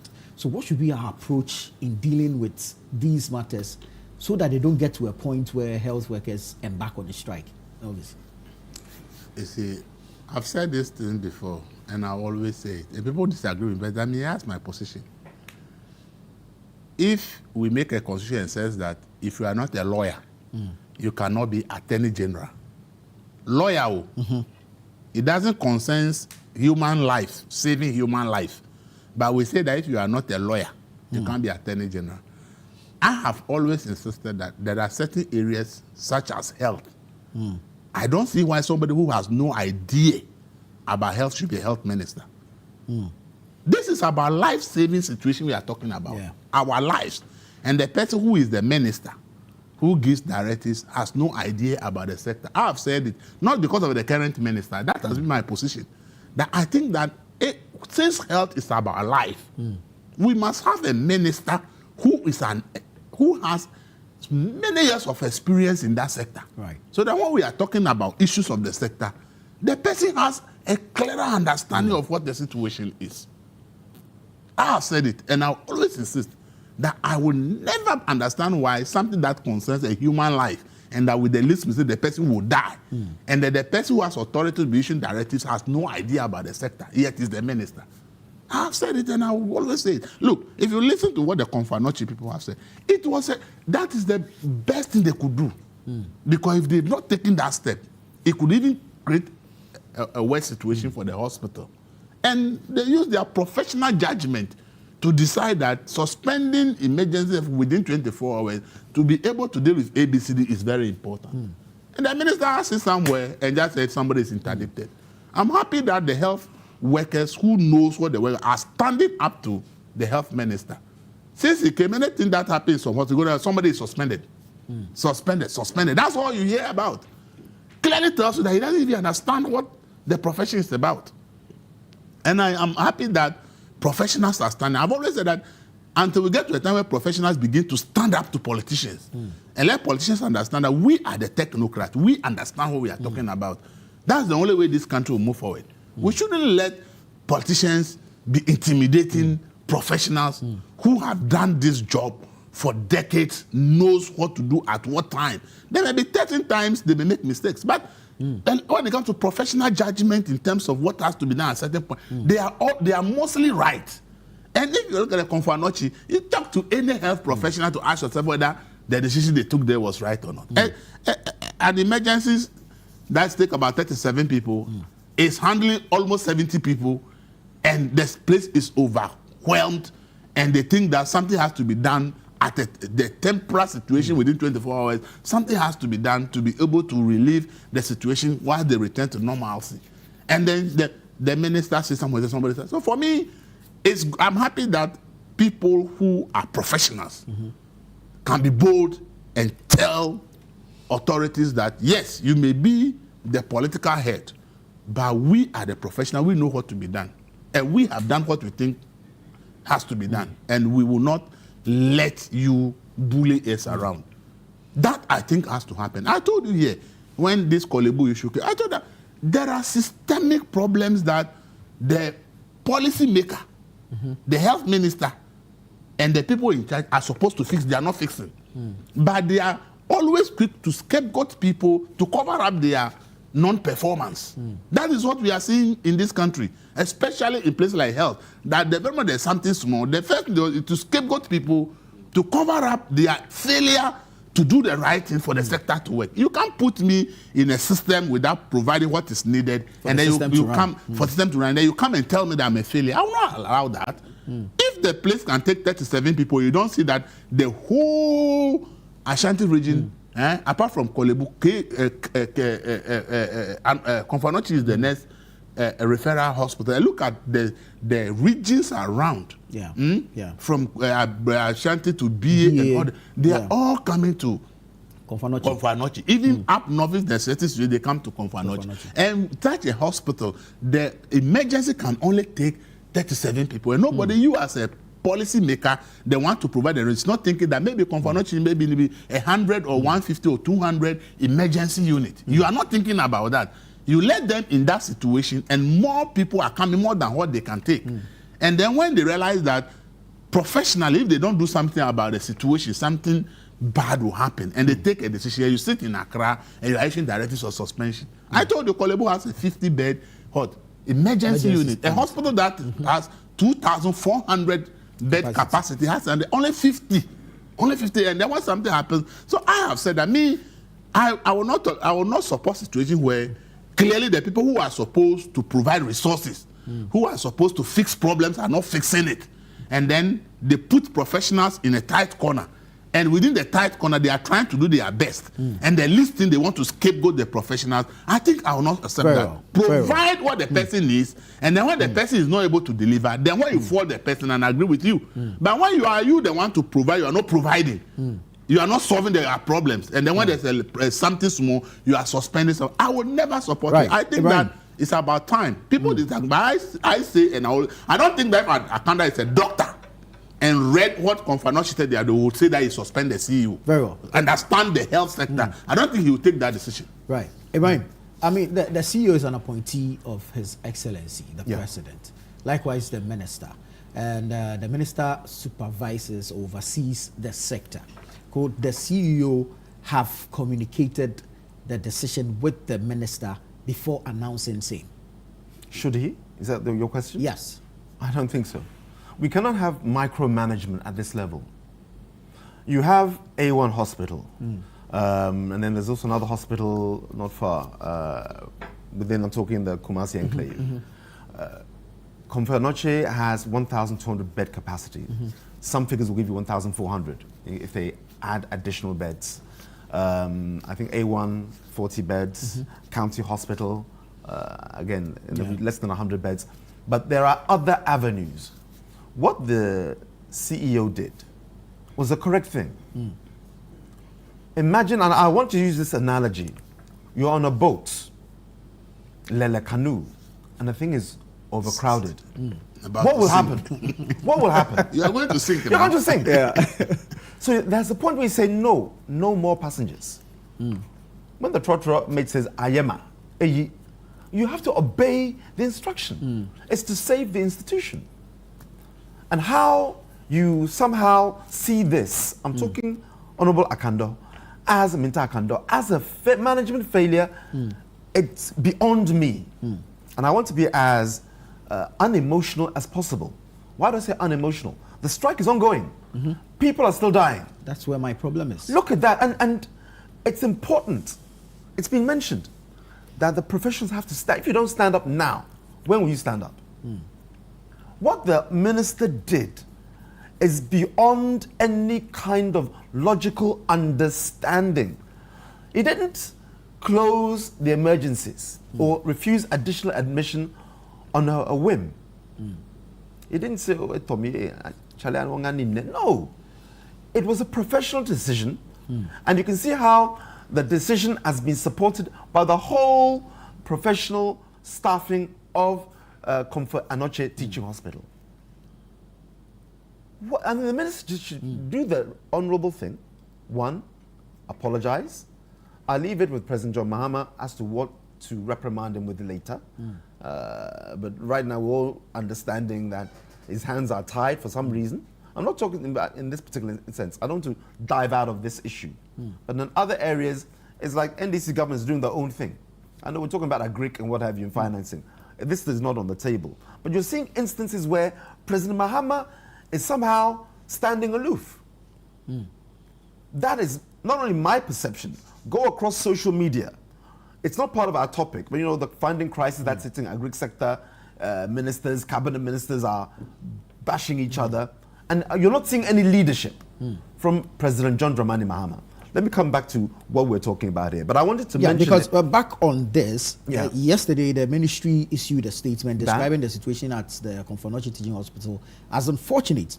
And they say that the decision by the hospital's management conflicts the president's directive concerning access to emergency health care.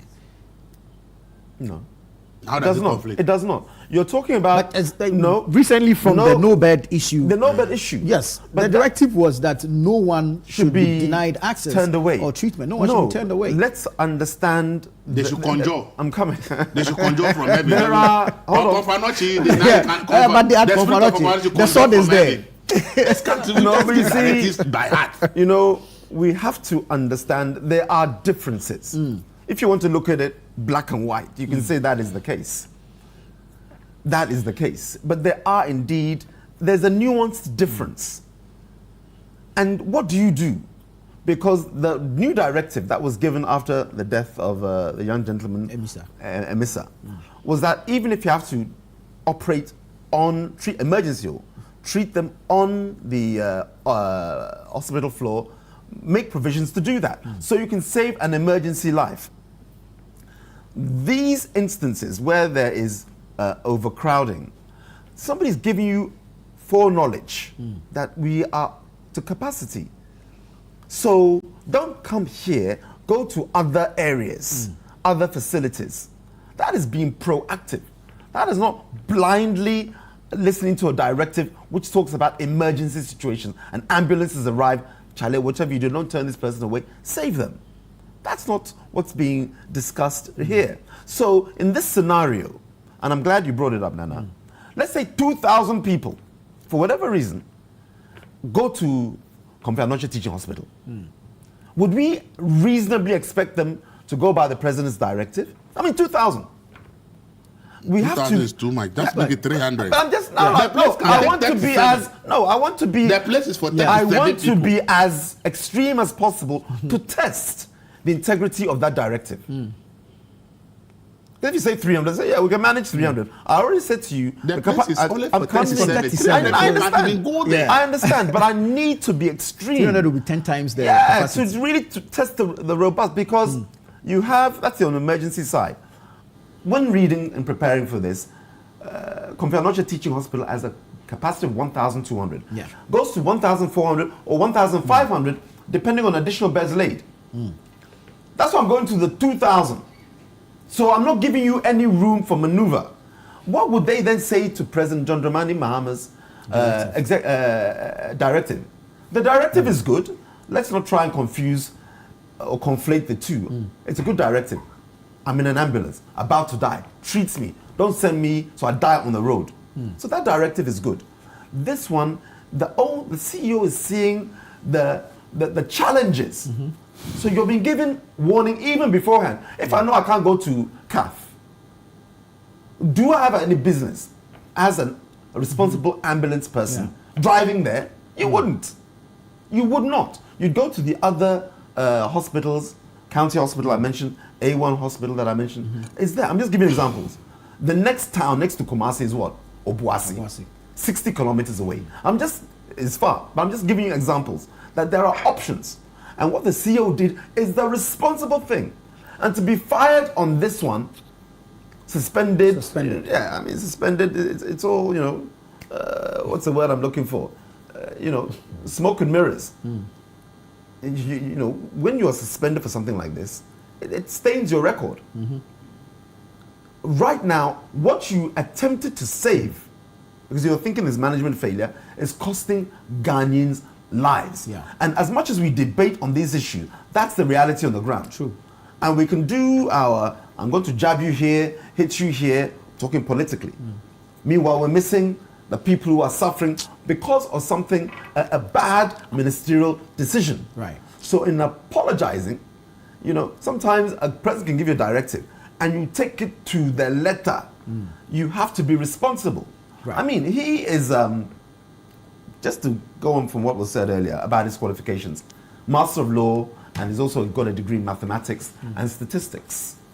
I personally don't have an issue with you not being qualified certificate-wise for the post. That's not to go against what I said earlier, that can anybody be a doctor, can anybody drive a car and what have you. But some of these cases are administrative, and we should not confuse the two. Some role, then the president of Ghana should be a doctor, an accountant, an engineer. Of course, he can't be everything. Exactly. Yeah.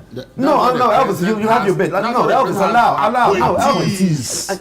Yes, appointees. I understand. The one must be experts to help in the him. field. Good. So you can't compare the president to a No, minister. here's the case. Here's the case. Please make the point and then we can The point I'm making is this. Not to divert or dilute what I'm saying. There's responsibility that lies with the president in curing what the minister has done. Right. But I just want to capture this part of my submission. Sometimes somebody is not qualified on paper, but experience, management, leadership, they have what it takes to make that place function very, very well. Right. And there are so many ministerial posts, appointees, who may not have the requisite industry knowledge, whether it's, let's say, the energy sector, let's say even educational sector, and so on and so forth, who can actually outperform somebody so qualified. Very well, very well. Uncle, I mean, this issue brings to the fore concerns about decongesting the hospitals. Confanoche is a teaching hospital, it's a referral center, but you find people at the OPD with headaches and I don't know, mosquito bites and all that. Nana, you see, if you're not careful about Confanoche and Kolebu, you might at times get overly emotional. Because you see, what we are dealing with goes beyond some of the things sorry, we hear or see. So you have a system in the hospital that runs. We have OPD, you have emergency care, RCH, then there is the admission part and everything. So typically, what the president said was simple, and it was a presidential directive. You see, let's not decouple the CEO of Confanoche as an appointee of President Mahama. He is an appointee of President Mahama. Indeed. So if anybody is supposed to uphold the policy directive of the president, first must be the appointees of His Excellency the President, before even we whip all the technocrats in line, or the professionals in line. So the president sees an issue based on the briefing from all the health experts. World over, nobody turns away an emergency situation. Unless by mistake the ambulance or the situation happened and the people were brought to the wrong facility. So if you take an emergency case to a clinic, you are in the wrong place. If you take it to a health center, you are in the wrong place. If you take an emergency case to a chief's compound, you are in the wrong place. Let's say motor accident, labor issue, or somebody in coma. If you take the person to a clinic, you are not helping us. So when an ambulance moves, an ambulance is supposed to have the database of all emergency facilities in the vicinity. Right. So all district hospitals are supposed to be equipped with emergency care. Even polyclinics, district hospital, regional hospital, teaching hospitals, they are all supposed to have emergency care centers.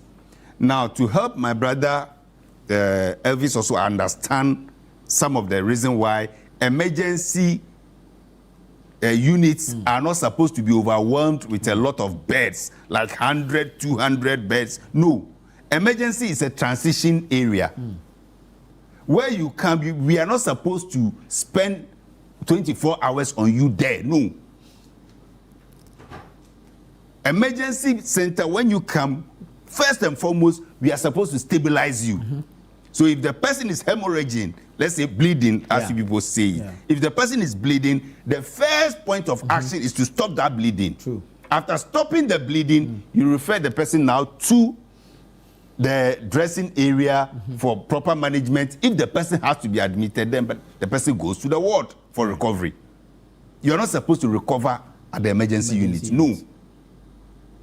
If the person is in coma and the person is brought to the emergency center, the first thing is to revive the person, CPR, everything, using defibrillators to shock the person, bring him back to life. Once the person starts breathing, straight to the ward. That is the transition. So you don't make a huge capacity emergency unit that can also reduce critical care. Because it has to be the doctor has to be able to maneuver quickly.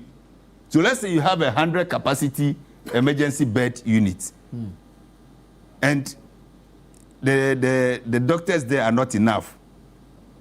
Imagine supervision and responses. Do you get it? So yes, I can understand some of this. So the president directive was clear. If an ambulance comes, don't turn away the ambulance and say the place is full, because that place is not supposed to be a ward. You are not supposed to admit people there. So any hospital admitting people more than 12 hours at the emergency center is doing a wrong thing. Right. And that is what the health experts will advise the president. That is why that directive will come. Right. So you agree with the suspension of the CEO? You see, yes, I don't know what went into the suspension, but like I said, we all follow chains of command. You asked the question to Ibrahim. Was he supposed to report the critical situation maybe at the emergency unit? Maybe some equipments were no more functioning well. Maybe beds there that were used to receive the people are no more in good. Maybe they want to shut temporarily and fix the place. Right. Communication. Get the green light. If there was a green light, the minister would have never done this. We'll have to leave it here. We've run out of time, but thank you so much, Donko Fuseni, Ibrahim, and then Elvis. I am Nana Tuffour Boateng. This has been the News Review segment on Breakfast Daily.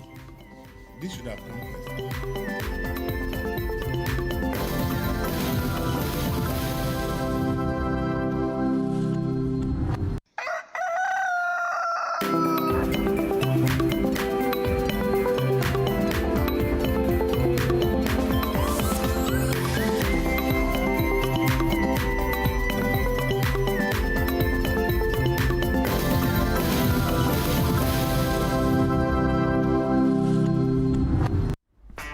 Every day, we make choices. Some big, some small.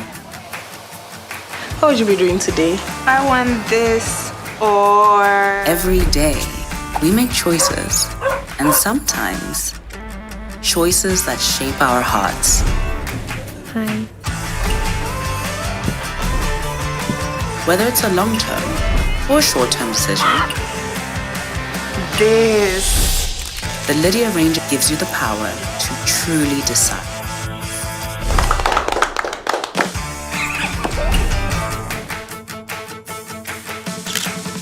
With Lydia, you truly decide.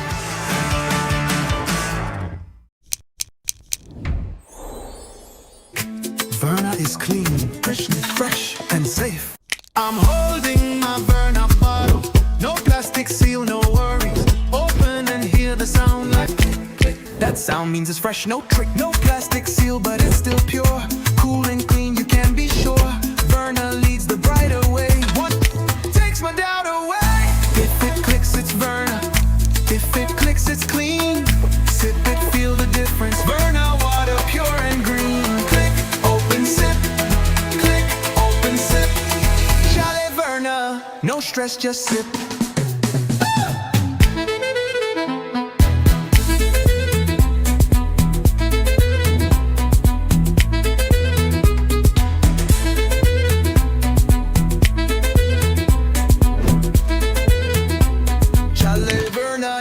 Just sip. This advert is FDA approved. It's time to upgrade your viewing experience with Franco Smart Television. Enjoy full HD and 4K Ultra display for clearer pictures, brighter colors, and smarter features. From our 32-inch screen, perfect for your bedroom, to 55, 65, and massive 100 inches for your living room or office. We've got the perfect size and quality. For retailing and bulk purchasing, call the numbers on the screen or visit our website at www.francotrading.com. You can download the Franco Trading app on Google Play Store or Apple App Store. Franco Television. television, we've got the perfect size for every room. Franco, home of quality television. Well, with these results, you can do medicine, law, everything. But uncle, are you sure? I am the Ministry of Education in this house. You? Ministry of what education? My daughter, do nursing. It's your best chance with this result. No, go business. Oh, please, what do you know? Can you even read? Go become YouTuber like me. Use Admissions Checker. Admissions Checker? Yes, Admissions Checker. Ghana's first university admissions hub. Just sign up at admissionschecker.com. Enter your WASSCE or NOVDEC results. Choose your dream universities and programs and instantly find out exactly where you have the best chances of admission. Wow, what if I want scholarship abroad? Simple. Tap scholarships and find opportunities too. Can it also find husband abroad? Admissions Checker. There is a university and a course for everyone.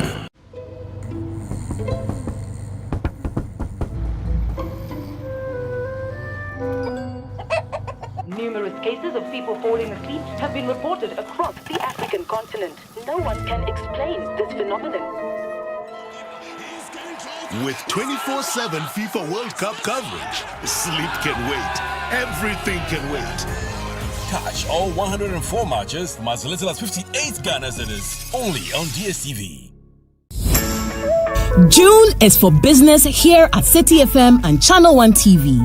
This June, the ideas get bolder and the future of Ghanaian business takes center stage.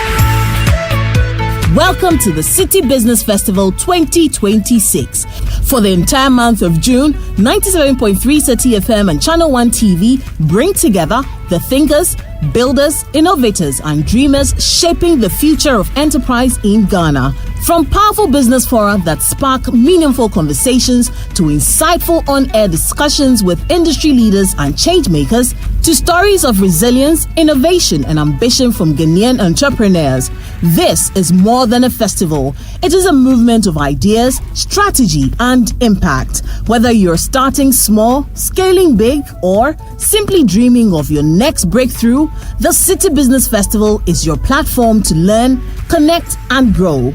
Join the on-air series every weekday at 9 a.m. on the City Breakfast Show on 97.3 City FM and at 11 a.m. with a repeat at 6 p.m. on Channel One TV.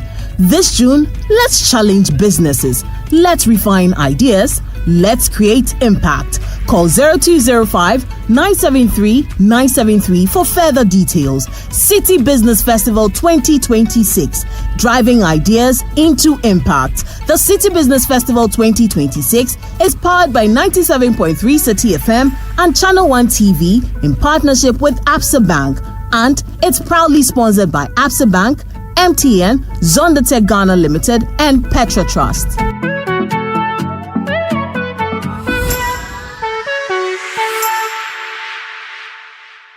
Welcome to The Point of View. This is your favorite current affairs show here on Channel One Television. On The Point of View, we pick the right topics, get the right guests, and ask them relevant questions on issues that matter to you.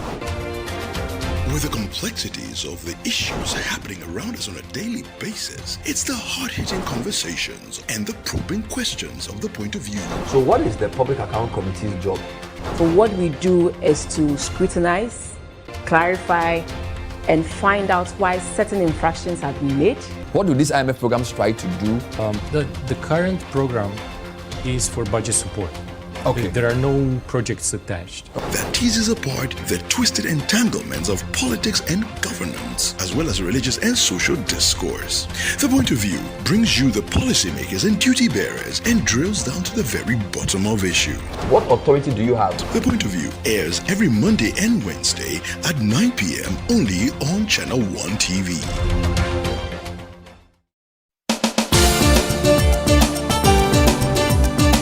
In a nation full of questions, where truth often hides behind noise, one show dares to ask what truly matters Face to Face. With fearless clarity and a quest for accountability, host Umaru Sanda Amadou sits down with the movers and shakers of politics, governance, society, and business, confronting the issues that define our national conversation. Yes, I am Umaru Sanda Amadou. This is Face to Face, and you're welcome. I say very often on the floor of Parliament that when we were in government, we got some things right, we got some things wrong. Are you still planning to go to Parliament, or you want to look at National Party office position? No, I'll be going back to Parliament. There's an unfinished business which I need to do. Sports has 3 legs: development, management, and promotion. Disintegration is extreme. We do not wish that even on your worst enemy. Every Tuesday at 9 p.m., join Umaru Sanda Amadou on Face to Face as he digs deeper, challenges power, and reveals the stories shaping Ghana's future. Only on Channel One TV. From Accra to Buenos Aires, from Lagos to London, the world is locking in for the greatest football spectacle on earth, the 2026 FIFA World Cup. But before the first whistle cuts through the noise, there's a deeper rhythm to the game. Every badge carries history, every player brings a story, every number means something. Welcome to World Cup Central, only on Channel One TV. Hello and welcome to another episode of World Cup Central right here on Channel One TV. Your home of football intelligence with African energy and global perspective. We're taking you beyond the highlights, from powerful eye-opening stats to sharp breakdowns of every qualified nation to insights that change how you see the beautiful game. Their first appearance was in 1930 and their best finish at the World Cup was 3rd place in 1930. That was a long time ago.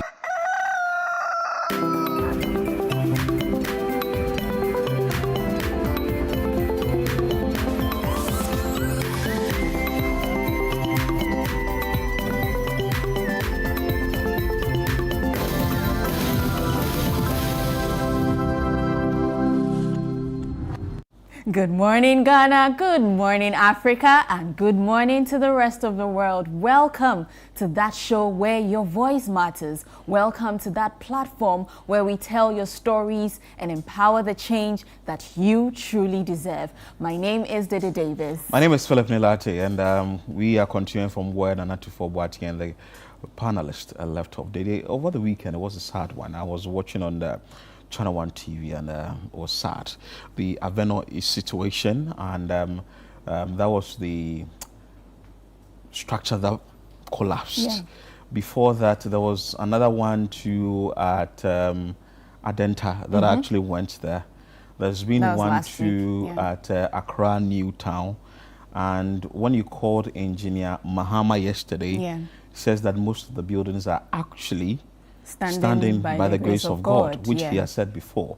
And he has said that a number of buildings are actually at the verge of collapsing in other areas. But we will delve into that and the flooding situation and all that. So these are some of the things that we definitely be entering into on the show. So you want to stay with us here from now to 11, where we bring you nothing but the best here on Breakfast Daily on Channel One TV. But we still want to remind you that the City Business Festival is still happening. So in order for you to boost your business and all the things that you need for your business, please make sure that you stay tuned to City 97.3 FM or Channel One TV so that you can learn more. At 9 a.m., which has actually started, there is an on-air series that is happening now, from farm to farm factory to export. And this is coming from William Nete, who is the head of agribusiness at Absa Bank. And of course, you know, this City Business Festival is in partnership with Absa Bank, and we have sponsors Absa Bank,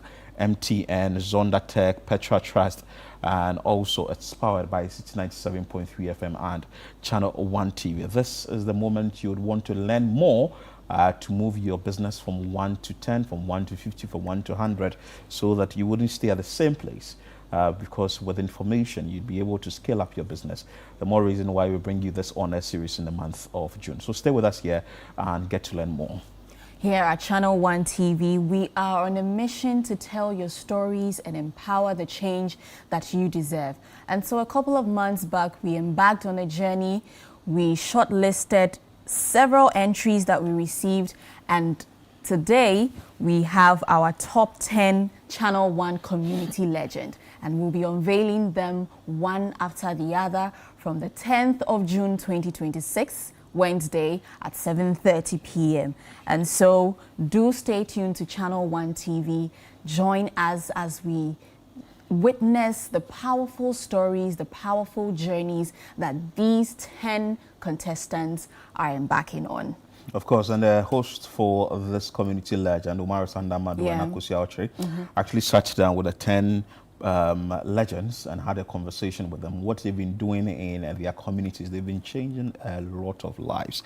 Imagine you are not being given any money, but you go forward to sort of provide extra classes for children and even go to the extent of educating parents and all that. Across the country, people are really doing things and they really need to be recognized. The more reason why we bring you the community legend. But I'll leave. And what's more fascinating is that one of the legends is a child. Yeah, Ina, right? Yeah, Ina. Ina a very young girl who is also making impact in her own small little ways. When Apiyoko came on the show, head of programs production, Channel One TV, and she said that she had a conversation. She was at an event and Ina just walked to her and just pitched her idea and started selling herself. You see how confident she is. But you get to know all this and see more of this from Wednesday, exactly on 7:30 p.m. Just be behind your television set and enjoy yourself. I'll leave the blank scenes for the day to tell you about it because she's part of it. Well, the blank scenes, oh my goodness. Did you watch last week's episode? What's the spiritual one? The spiritual one. Did you see how the prophet was exposed? Fake prophet. Fake prophet.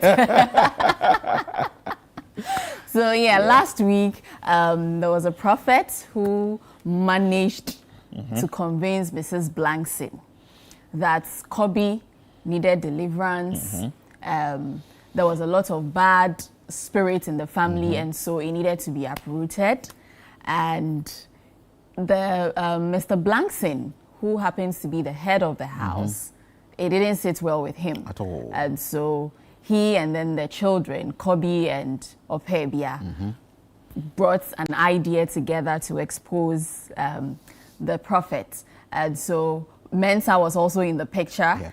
They used Mensa as a point to sort of expose the prophet, and finally he was exposed. There's trouble in the house and we're expecting you to be the one to sort of protect us. You're also running away, so who should stay and so there you have it. Of course. So interesting one. Yeah. That happens on your screens. Let me actually we'll bring you the fresh epic episode. I'm sure that if you haven't enjoyed any of the episode yet, there are repeats that we bring your way. They repeat on Tuesdays, or starting actually Fridays. We bring to you the repeat at 11:30 a.m.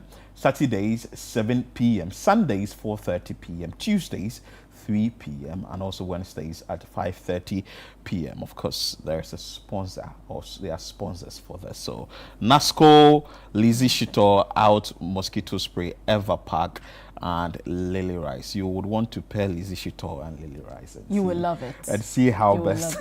With some eggs and some sausages and some pear. It's too early today. So this is this is a Channel One TV production.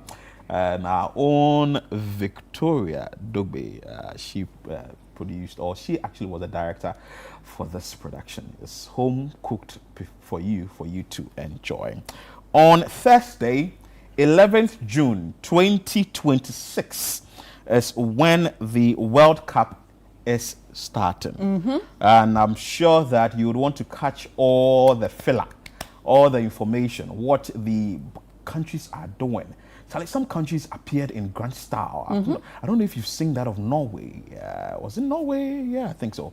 And Netherlands and Portugal. And I saw a statistics actually, or a pairing that was done, Ghana going through to finals, and Ghana faced Portugal. Whether it's going to happen at the finals like that, I don't know how that one is going to be. But in order for you to get information on this, please tune in on Channel One TV every Friday. It's Gabi Affair, sitting with his guest at 3 p.m. and that is the World Cup Central, so that you'll be able to pick up all the filler. I'm sure that when it starts on Thursday, Friday, they have too much to tell you, so you want to stay on and just enjoy yourself. And if you know that FIFA has made some adjustments, they've made some adjustments, and one of it is that now if a player leaves the field of play after being angered by an official's decision or anything of that sort, he reserves the right to show a red card. So there are a lot of things that will happen. Those who have their tempers up there would have to know how to. But you know, sometimes they can get very frustrating, or you would be playing a little thing on the pitch can actually get you angry. No, but you have to control it. Control it. Always control. A player, a colleague of yours is messing up on the pitch.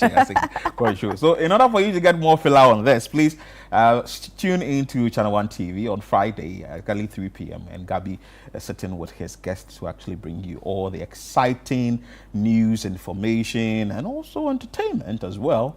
That is going to come out of World Cup, and that is the World Cup Central. Make sure that you're getting that one. And on the screen is also the Channel One News Online .com or online news app that you'd want to download. Channel One News or news app that you want to download. It's so easy for you to download this news app. Make sure that you're downloading it today, and you can get that information on your phone, which is very, very, very important. Just make sure that you are getting that one today. And on Channel One News, there is an interesting one that is coming. Tell me about it, Philip. Tell me about it. So it's actually a drama series online that you would want to read. Is the Mabre Nkwanta Chronicles. Mabre as in I'm tired. I think so. Mabre Nkwanta Chronicles. And that is what you can see on the screen by John Kofi Stevens. And this actually is a new series that you would want to read and enjoy yourself with that. There are interesting things in there, and it's actually going to build your vocabs. Very important, because I read few of it entirely. The words in there are interesting. So like this one, the first rays of sunlight spread across the fertile land of Mabre Nkwanta as the village awoke to another day. Roosters crowed from every compound. Women swept their courtyards with palm frond brooms and smoke. Interesting words, like tongue-twisting words and all that. I'm sure that when you read it, you'd be able to get the words for yourself and all that. Curled into the morning sky from clay kitchen where breakfast was being prepared. Farmers sharpened their cutlasses before heading to their fields, while children ran laughing through narrow paths lined with mud houses and mango trees. At the center of the village stood the great Odum tree, a silent witness of generations of history. Beneath its vast branches, elders gathered every morning to discuss matters affecting the community. Mabre Nkwanta was known far and wide as a peaceful village, a place where traditions were respected, families lived in harmony, and communal life thrived. There are a number of things that you would want to read in there and get it. It's an interesting piece that is actually being put together by John Stevens, and that is Mabre Nkwanta Chronicles. And the title for this first episode is The Golden Couple of Mabre Nkwanta. Yeah, go and read, and I'm sure that you'd enjoy it. It's like the tongue-twisting words and how the words are coming and how you be reading it. The first thing we are bringing you, you know what we do here on Channel One TV and City 97.3 FM. But this is actually on our online portal at Channel One TV, and the episode 2 will actually be coming out shortly. So enjoy that one. I think we should move straight into the trends. Yes, we should. Philip, a lot is happening on trends. A lot. To start with is that of yesterday. We heard of the Aveno building collapse. Very unfortunate one. 2 people were confirmed dead. Sad. Very sad. Sad. Very sad. I really don't know where we are getting it wrong as a country, because sort of structural integrity must be done. The assemblies are supposed to work. There's an authority that must check whatever is happening. When somebody is putting up a structure, you just don't go there and go and write stop work, produce permit, and we leave it at that. And at the end of the day, when it rains, it's obvious. You can see that the pillars that we are having cannot hold the structure you are putting up. When you spoke to Engineer Mahama, he said that some of the buildings you can tell, like it's so clear that you can tell that this building isn't fit and it has to go down. The Interior Minister, Mutaka Mubarak, yesterday said that there are 16 buildings that are supposed to go down. He has said it, but as to whether it's going to go down, that's another thing. There is another building to Atusu that yesterday, part of it got broken. It's a high-rise building, and it's been there for a very long time, and gradually it is going down, There's another one too that is at La Palm, close to La Palm Beach Hotel, around that side. It's been there for ages, and we are seeing the more the building is there and it's not being attended to, it's going to soak water. I don't know. The fact that it's been there for a very long time, nothing is being done about it, eventually will come down. And that is what we are seeing with these ones. So it's a very, very sad one. But and you know, we spoke to Engineer Hesse, and he mentioned from the Engineering Council. Yeah, and he mentioned that it's not, the assemblies have a duty. Okay, you issue the permit, follow up. Go around and check to be sure that these buildings are in good shape. It's the lack of follow-up, consistent follow-up, that brings us to this point. Because I'm very certain that if these buildings, there were constant checks to make sure that they are in good shape, the pillars are okay, everything checks out, we wouldn't have gotten to this point. At all. If you were following up, you would have checked to know that there's a problem with the building, and then you would tell the owners of the building to take the necessary measures to sort of bring it back into shape. True. But you don't follow up, you don't monitor, you just go there, pay stop work. I'm even told that some of the stop work notices is the only... You write it ourselves, so you not come there. But you see, another issue too is with the developer. Because as the developer, like Engineer Mama said, if the building goes down, it's your earnings or your savings that has actually gone down. It's your hard-earned money that has gone down. So why wouldn't you do the right thing? Involve the experts. Involve the engineers. Let them come in. One bar or whatever of iron rod can serve you this. There's a strength. That is a strength. It's an area that is a waterlogged community, so the land is not okay. You would have to fill it to a particular level. You need to enter into all these nitty-gritties before you are able to put up a structure. But you don't do this. We put up the structure after a few years, even if it's 20, 30 years.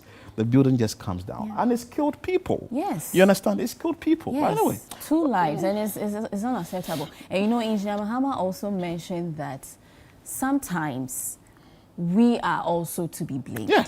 Because you send a plan for it to be approved. So let's say you want to put up a 2-story building. You send the plan for a 2-story building, but behind the scenes, you are putting up a 3-story building. Because you think you and want to that is get more why money. the assemblies should also monitor. Well, this we will say it here, but it's up to the authorities to do what is needful. And also, as citizens, we should try and do the best for ourselves. Because yesterday, when the vice president visited the place, he says that we shouldn't try doing things that will bring sort of chaos and will bring some sort of issues in the country, people dying and all that. We should do the right thing. But there are comments. Let's bring you the comments from the Avenor collapse building, and I'm sure people are talking about it on social media. Let's bring you the comments now, what people are saying about it, about this one. This one says the rain is exposing weak buildings. Very true, and that is so true. This one says that you know the problem. That's the result of people buying mashed lands. Are you talking about mashy areas? And filling it to erect buildings under no supervision of authorities. There's a lot in the country. People build without the right materials and no one cares. And it's so true. People are building with inferior materials. You give a job to a foreman. The foreman is going to cut corners and all that. Yesterday, Engineer Mama said you're cutting corners, and that's what is actually resulting in this one. Say, hey, so I'm sure the president wants to say, hey, what really is going on in this country? So that's a number of things. So heartbreaking. Investment, and mind you, investment gone down in a twinkle of an eye. And I'm not sure someone is going to sympathize with you and even going to pay you that your investment has gone down, so you have to pay you A, B, C, D. It's your money that has gone down. So if you have to do the right thing and see how things will work for you. Yeah, this one says, Solomon Lai says, they have to arrest the engineer or foreman who supervised this building. Kay says, I have a phobia for story buildings after Achimota Melcom collapse. It's true. Right. It's true. If this had happened in the week, it would have been disastrous. Very disastrous. Because this building, I think there's a commercial part of the building. Yes, so it's a 3-story building. It has a restaurant, and then the ground floor has a baby shop. So imagine a family walks in to buy something for their baby, on a weekday, or somebody goes to sit there. That's a mother care. Or somebody walks in and says that I would want to eat here. There's an eatery, so I want to just while I wait time here, while I wait for a friend or somebody, and all of a sudden this happens. So I think that this should actually serve as a wake-up call to the assemblies. We should do structural tests. We should go in there. We have engineers at the various assemblies. We have road engineers, we have works engineers. And I know these works engineers are in charge of buildings. You go around, somebody puts up a structure that is not fit for purpose. You try and pull it down because it's in the law. You are supposed to enforce the law. We are not biting hard enough as a country. Else, in order for us to save lives, whatever money you've put into the structure cannot bring up that life that has lost back. It can't. When the Adenta one happened, the MC filer said that this developer was told not to put up the structure above the second floor. And he divided and was like, oh, so he's going to put it up. And like I keep saying, the person who passed on is the developer's wife. You understand? So you don't know which of your relatives will be affected by this. So you have to do the right thing so that we do not get ourselves in trouble. And the assemblies must work. Citizens must also play their role. And at the end of the day, I think it's going to be a very nice country to stay in the midst of all of this, I realized something. There were some items that were found at the scene. Monies, because it had a mother care ground floor. There was a motorbike. I saw a motorbike that was found. And it was the handling of these items for me, because these are evidence. This is evidence that would be turned in and all of that. And the way it was being handled is questionable. I know people are trying to help and no, but things should be done the right way. This is evidence, and it was going into different hands. Different people were handling it. You see the motor rider handling the motorbike. No. It's sad. No. Anyway, let the right thing be done. And as we are trying to make the country a very good place and a nice place to stay in, we want to talk about what the president of South Africa has actually said. Yesterday, there was a press conference, or let's say he spoke to the nation in South Africa, where he actually called for cooperation and unity on immigration challenges and all that. Let's hear from President Cyril. Also, we'll come back and read comments of what actually you are saying after he held that press conference, or he spoke to the people of his country yesterday. Others to understand. This time around, we'll be saying we want to work together. Must make it clear that only the authorized government officials may act against violations of the law, including violations of our immigration laws. No other person is allowed, for example, to confront someone in the street, in the pathways of our country, to demand proof of identity. We know that South Africans are not xenophobic, as there is no space for xenophobia, for racism, for sexism, for Afrophobia, or any other form of intolerance in South Africa. As communities and as a society, we must not be tempted to join those who want us to turn against people who were not born in South Africa and who are in our midst. We will and must not allow groups to use the legitimate concerns of South Africans to destabilize our country through inciting lawlessness and violence. We will act against forces who are exploiting the concerns of our people about illegal immigration to further their own political, personal, and criminal agendas. We will not be fooled or influenced by social media campaigns that spread misinformation, fake news, and lies about people who are in our country. We must be concerned that anti-foreigner sentiment is at times accompanied by tribal and ethnic slurs, insults, and attacks aimed at other South Africans. Did this message come at the right time or he's late? What do you think? After how many days or weeks? Maybe he was putting his words together. Really? You know, this has to do with diplomacy as well. I get it. He needs to know what you say. No, I get it. But this has been going. So you wait for your country to abuse foreigners, i.e. Ghanaians, Nigerians, and other African nationals present in your country, before you come out to speak on the matter. Well, maybe he was waiting for the right time to speak. I'm trying to play the devil's advocate here. As usual. As usual. Philip always try to play the devil's advocate. You always try to, but you know, this thing. Over the weekend, we had some of the Ghanaians being brought back to the country. And a number of things have actually been said. They've been said that it will give them the national health insurance card and some sort of employment to be created for them. I know the engineers and planners have actually pledged some 100 positions for them and all that. In the picture, so Ghanaians are actually welcoming their own very well. I've seen some of the evacuees actually saying that we have businesses. I saw one who he's into braids, and he says that please promote me. And you see, when we make Ghana a better place to stay, we wouldn't have a lot of people moving out of the country to go and seek greener pastures. We are not saying that it's not the right thing. You can go to the right country through the right means with the right document, and you can be a good citizen in good standing in another country. But it doesn't mean that we should not create or make our own good before moving to another country. But like question I asked, do you think that it came early or it came late? There are questions that you also have. Let's bring in the comments. Before the comments. South Africa has its own problems. And so it shouldn't be as though the migrants are the ones creating the problems in the country. They have their own problems.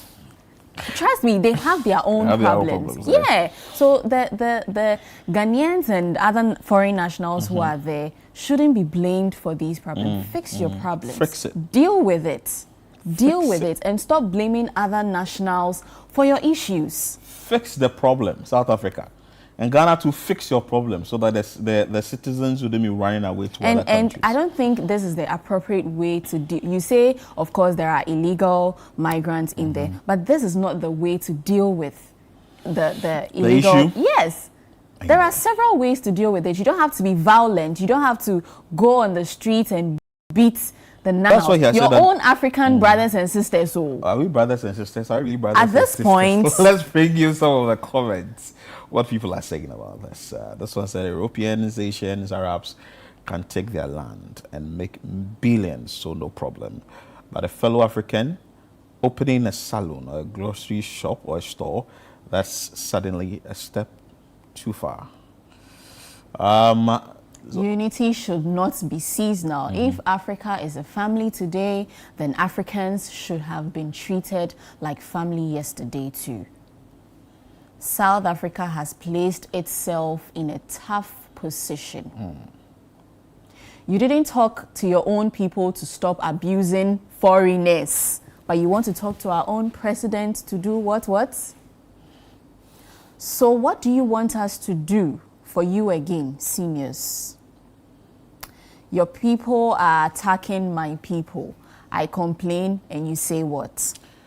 Well, that's an interesting one. So let's see how it's going to be. But they should fix their problems. Yeah, and also let's make Ghana a very beautiful place to stay. And I think that is actually going to help and actually going to prevent a lot of people from trying to seek greener pastures in other countries. Because when I saw that statement from Cambodia, unless it was proven that it was fake, I was like, what is really in Cambodia for you to go and get? There was another one too, I talk about Gabon. What is really in Gabon to go and get? What is really in our neighboring countries, Sierra Leone, and also Liberia, places like Nigeria? What is really there to go and get? Unless you are doing business that you'd want to go there. I don't think you'd want to go to a country or some countries and say that I'm going to seek for greener pastures there.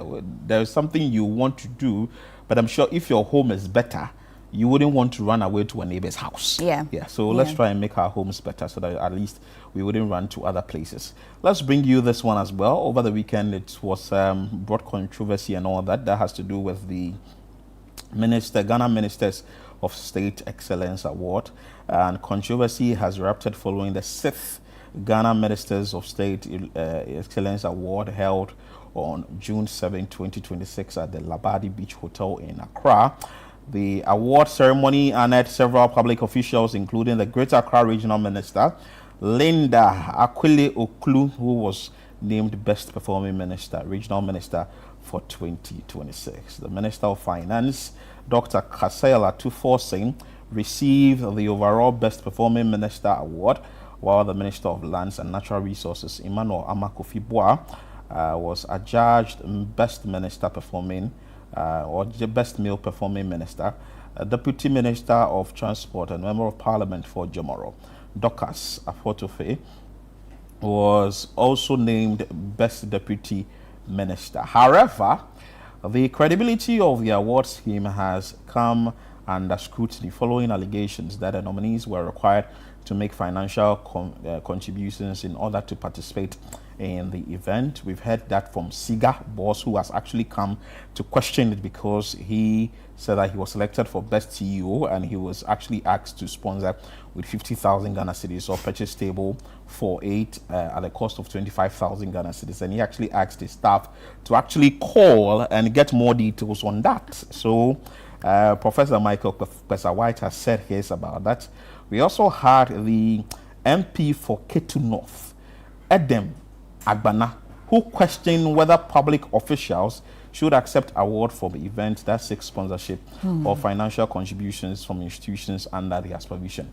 So these things have been questions that needs answer. Let's bring you the comments quickly. Before you go to the comments, which minister is your favorite?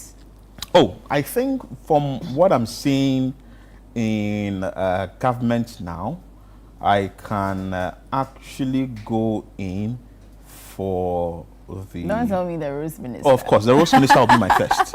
Yeah, Agboja is going to be my first. There are reasons, because I have seen roads ministers come and go. Yeah. If not at all, I had the opportunity to follow Amakwata, who has sort of a resemblance with Agboja a bit, because Amakwata is sort of a no-nonsense man. Yeah. And I also saw Asensu Boache, who also came to take over as the roads minister. There were others too who came before Amakwata and all that. But the kind of work they put in and want to, though it could be that they are doing it for the cameras, but they are trying to put you on your toes. I've also seen ministers like the health minister, Kwabena Mintakando, who for one reason or the one way or the other is he your favorite or?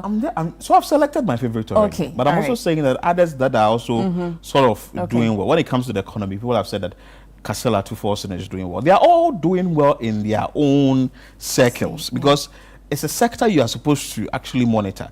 When you go to the Works and Housing Ministry, you think that the Works and Housing Minister, Gilbert, is also doing well. You go to the Communication Center sector, you think that Samuel Nate George is also doing well. And you go to the Gender Ministry, the general minister, our own Nana Mulati, is also doing her best. You go to the Foreign Affairs Ministry, you also find that Okujeto Ablakwa is also doing his best. There are a few that you see that because of media and the fact that they are very strict when it comes to the way they do their things, that is how come people say that, oh, you are doing A, B, C, D right in your sector. So I think that they are doing well. People are saying that as you add the West ministers to it, some of them are very quiet and they choose to be very quiet. Oh, like there are some.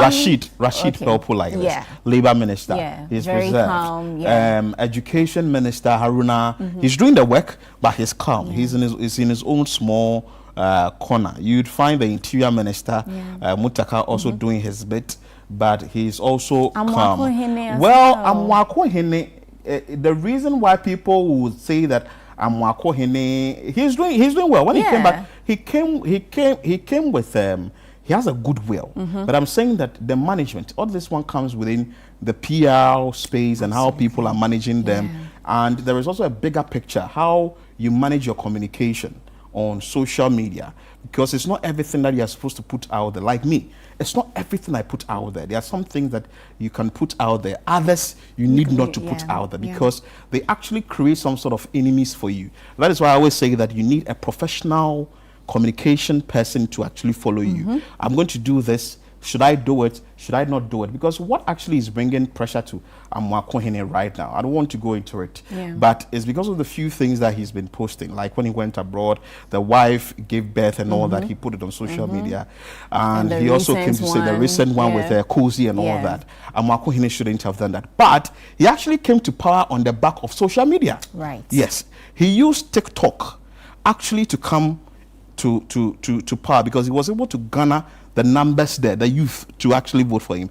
I remember when he was vetted, what he told the committee was that he's still going to use social media to develop his region, which is very important. You can't he's been doing you can't take social media out. We are in an era where social media is what is driving everything. You can be in your room, but there is somebody who is making more money who is in his or her room than you that you are doing 8 to 5 job. You understand? So they are all using social media one way or the other.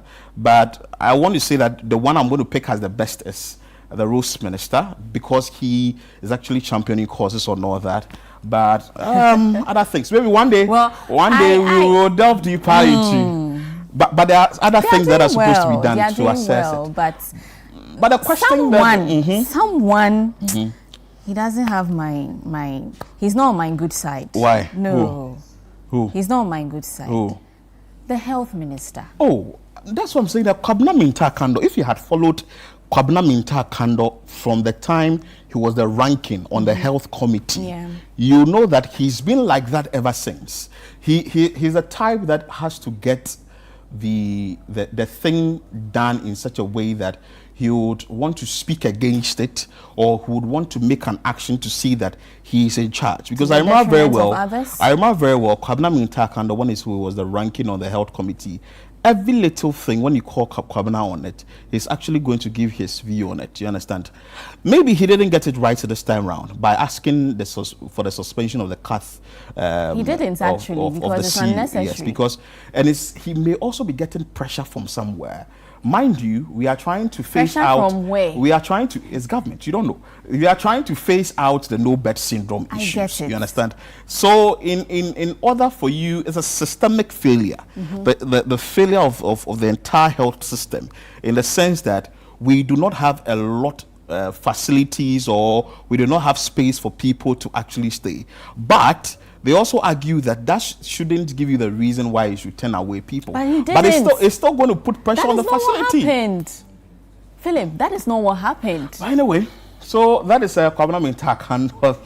He's my least favorite at this point, because there are issues in the health sector that I feel should be dealt with. Not in this manner. You see the ripple effect when he suspended the CEO. There was a strike or something. Exactly. But I think that strike has been resolved. Patients went to the hospital and they were being turned away. Thankfully, no lives have been lost. But a life could have been lost because of that. So there are issues in the health sector that needs to be dealt with. Infrastructure.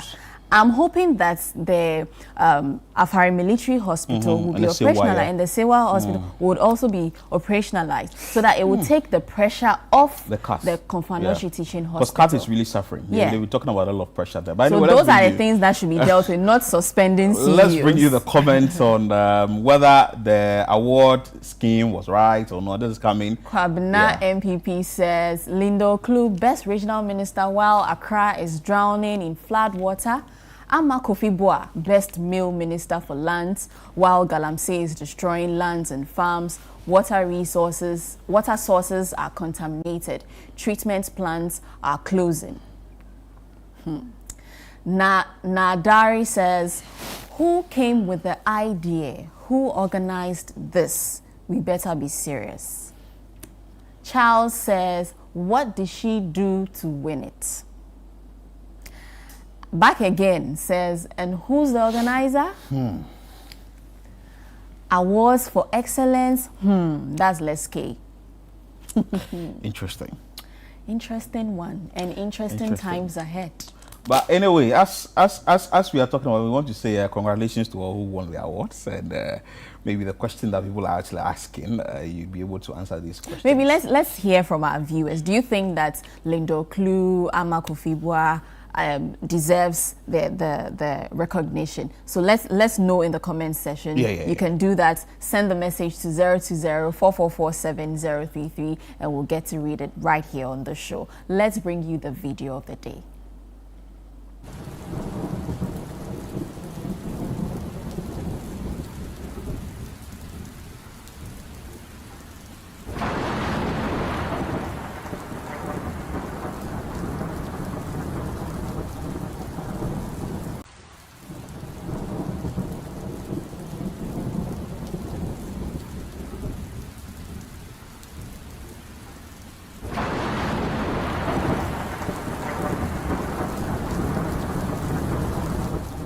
So if you find a mother like mine, this is the end. Yeah, then you just have to sleep outside. Oh, your mom will roast you. You were actually told. You were told not to leave these clothes outside. Bring them in, and you didn't. And it's raining. Anyway, it's happening a lot during this rainy season. So you should be able to get things right. If your mom tells you that, shall I bring the stuff in there, bring it anyway. And a typical African mother, she will roast you in the house that day. She'll be waiting for you inside. With that long cane. Usually they will soak the cane in water. That's what that kind of soaking when it touches you. Oh my goodness. Anyway, so on this note, we would be having a conversation on floods. There's a serious issue happening in the central region, but we'll take a quick break. When we come back, I'm sure what you are seeing on the screens, we will be entering into it deeper, and we'll be telling what is happening in that community in Winneba, where we understand the Muni Lagoon overflows, and also snake in there. The snake was actually entering someone's room, and tells you how scary that is. But we'll bring you that report right after this break. Stay with us here on Breakfast Daily on Channel One TV. We have a lot more for you on the show.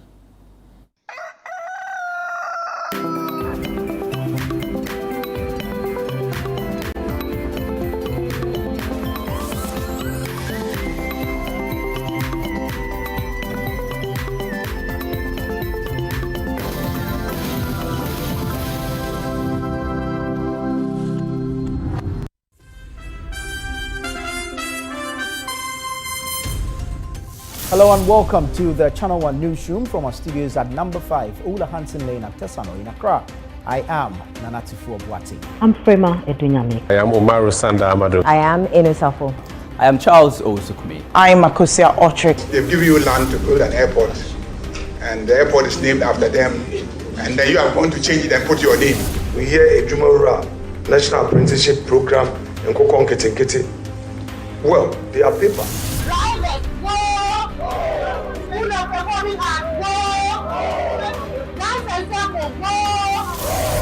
A terrorist attack in Burkina Faso claimed the lives of 8 Ghanaian tomato traders. Our fire extinguishers, they are empty. In the market, our fire extinguishers are empty. This appeal Ghanaians have been waiting for. It was one of our flagship strategies for economic transformation. What do we have to do now for you to call off the strike? The others also, did influence the voters. Prof, what becomes of these students, especially the continuing ones? They should reverse everything that they have done.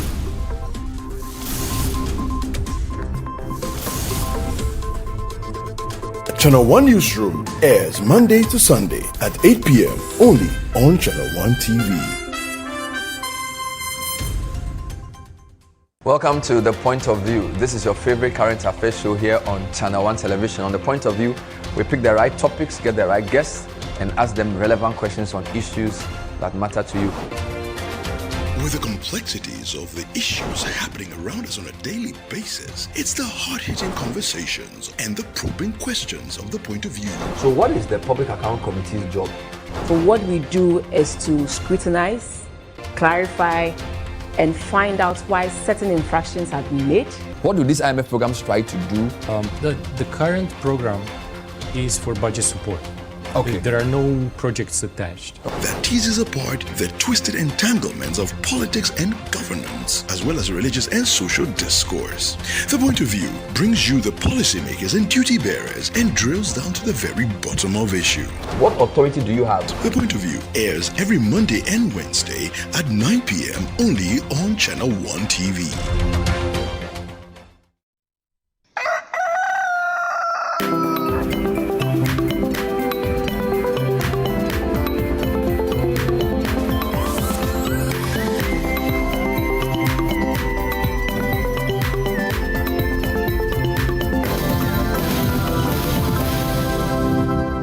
Welcome back. This is Breakfast Daily here on your favorite television station, Channel One TV, where we tell your stories and empower the change that you truly deserve.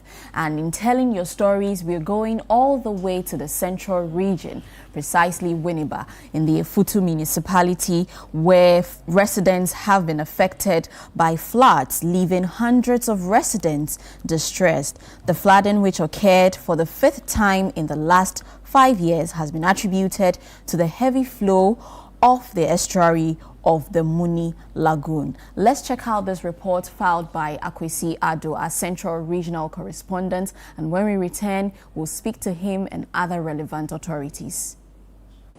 This is Lagoon City in Winneba in the Efutu municipality of the Central Region. And for 1 month, this area has gotten flooded. And this is happening for the fifth time in the last 5 years. The situation has really made life extremely harsh for residents who live in this area. The whole place was flooded. I was even stuck inside. I left here staying with a friend, I think, for about 2 months. So the later hostel manager came there. The friend rented a place for, I think they were 2 in a room.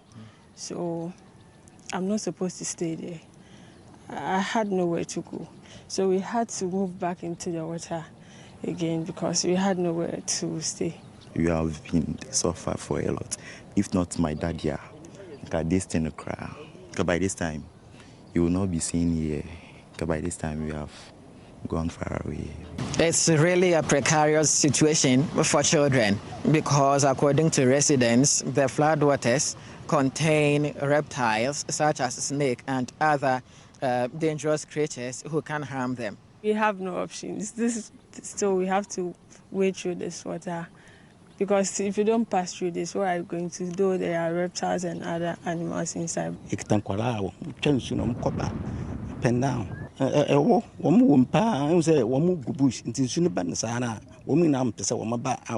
From here in Akosia village and the backyard of an alternative residence of the minority leader and MP for Efutu, Alexander Fenyomaking, to areas like Lagoon Lodge, Klimovic, Zion School, Low Cost Down, International School, Anglican Down, and Winnisek, several thousands or several hundreds of residents have been affected by the flooding situation.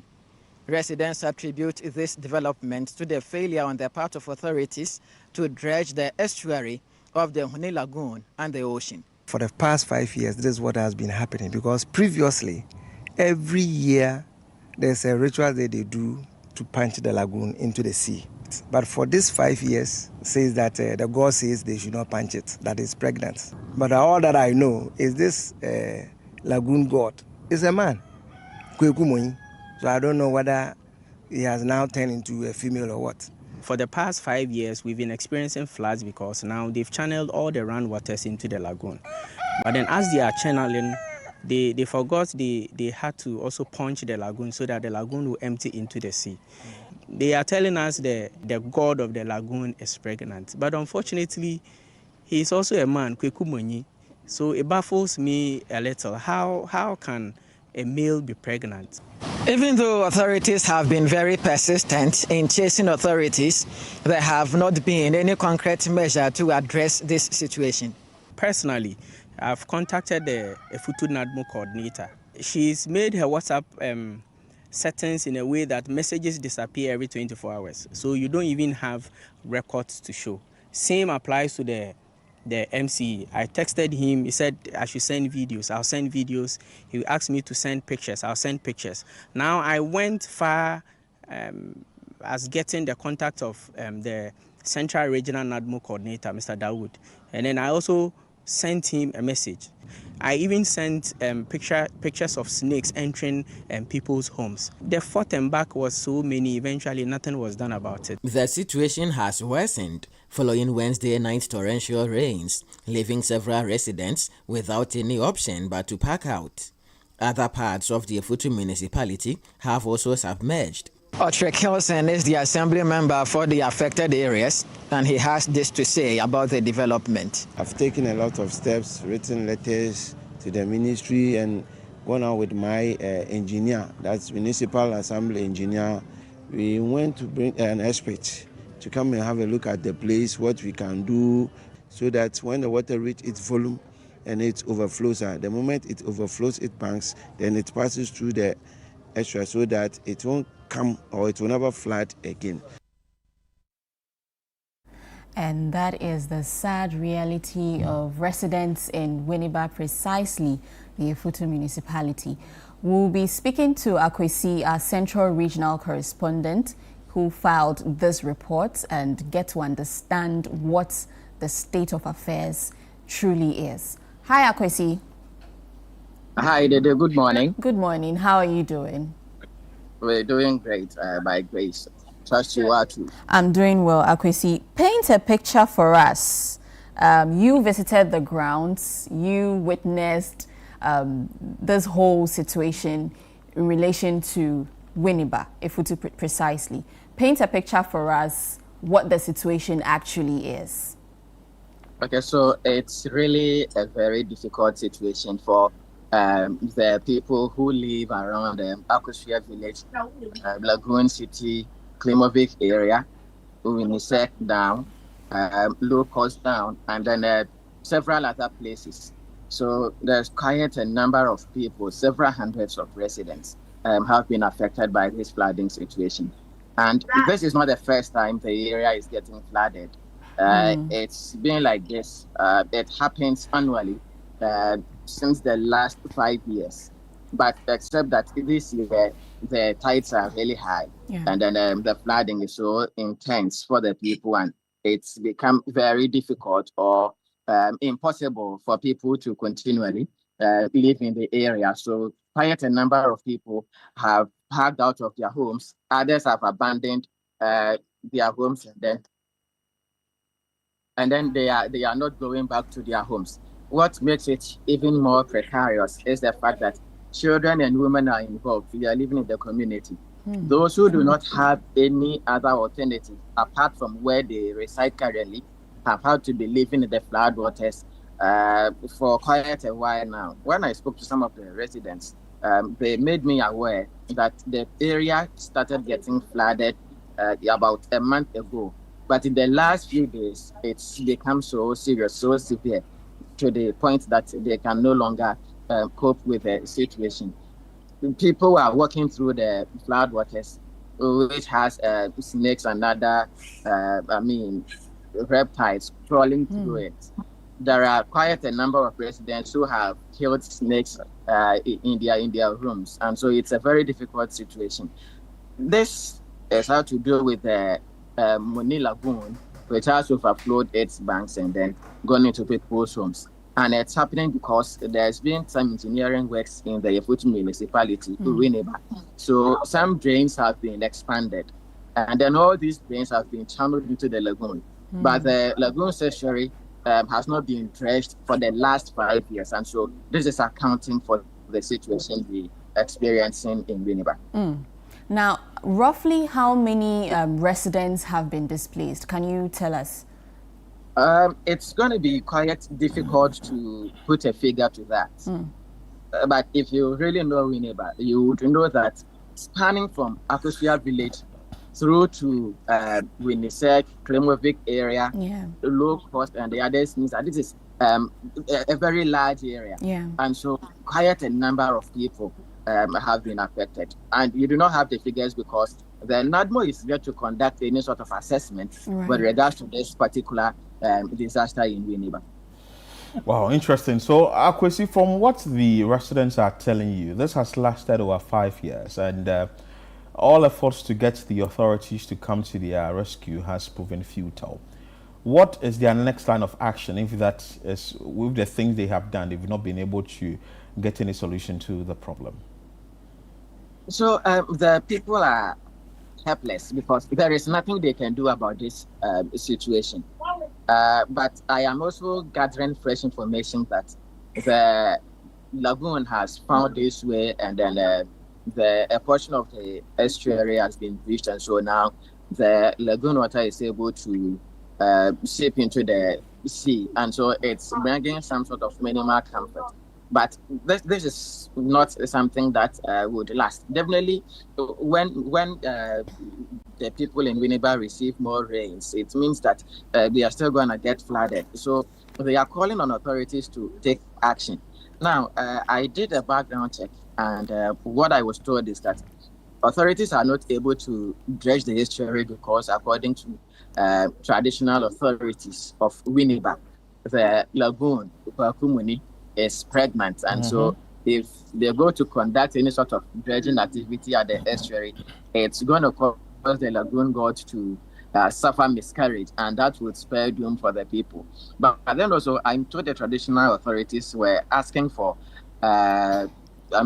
funds or some sort of something to carry out, is it compensation for the lagoon god so that it would allow for the estuary to be dredged. So until that is done, it means the people would know no comfort. And it is not as if these areas that have been flooded are sitting directly in waterways. No, because this used to be a very well-planned community.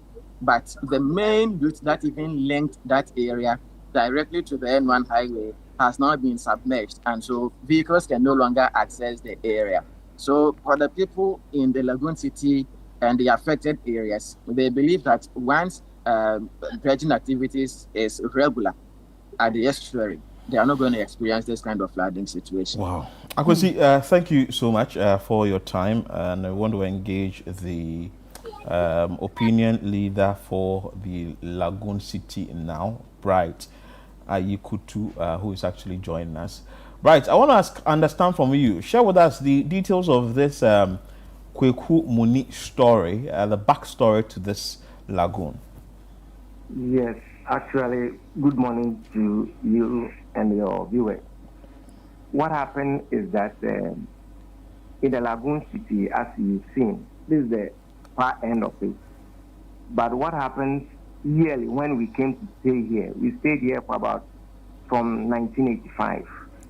These things have not been happening. The lagoon is far from where we are now. So what they were doing yearly, even with that, the flood was not coming to where we are staying. But every year they do rituals, they punch the estuary, then the lagoon goes into the sea. But for about 5 years now, it seems like there have been some changes in the leadership of those who do that, because I learned the one who used to do that is dead, and now is somebody that has taken over. Oh, so for all these years, they have not been punching or they are not doing the ritual.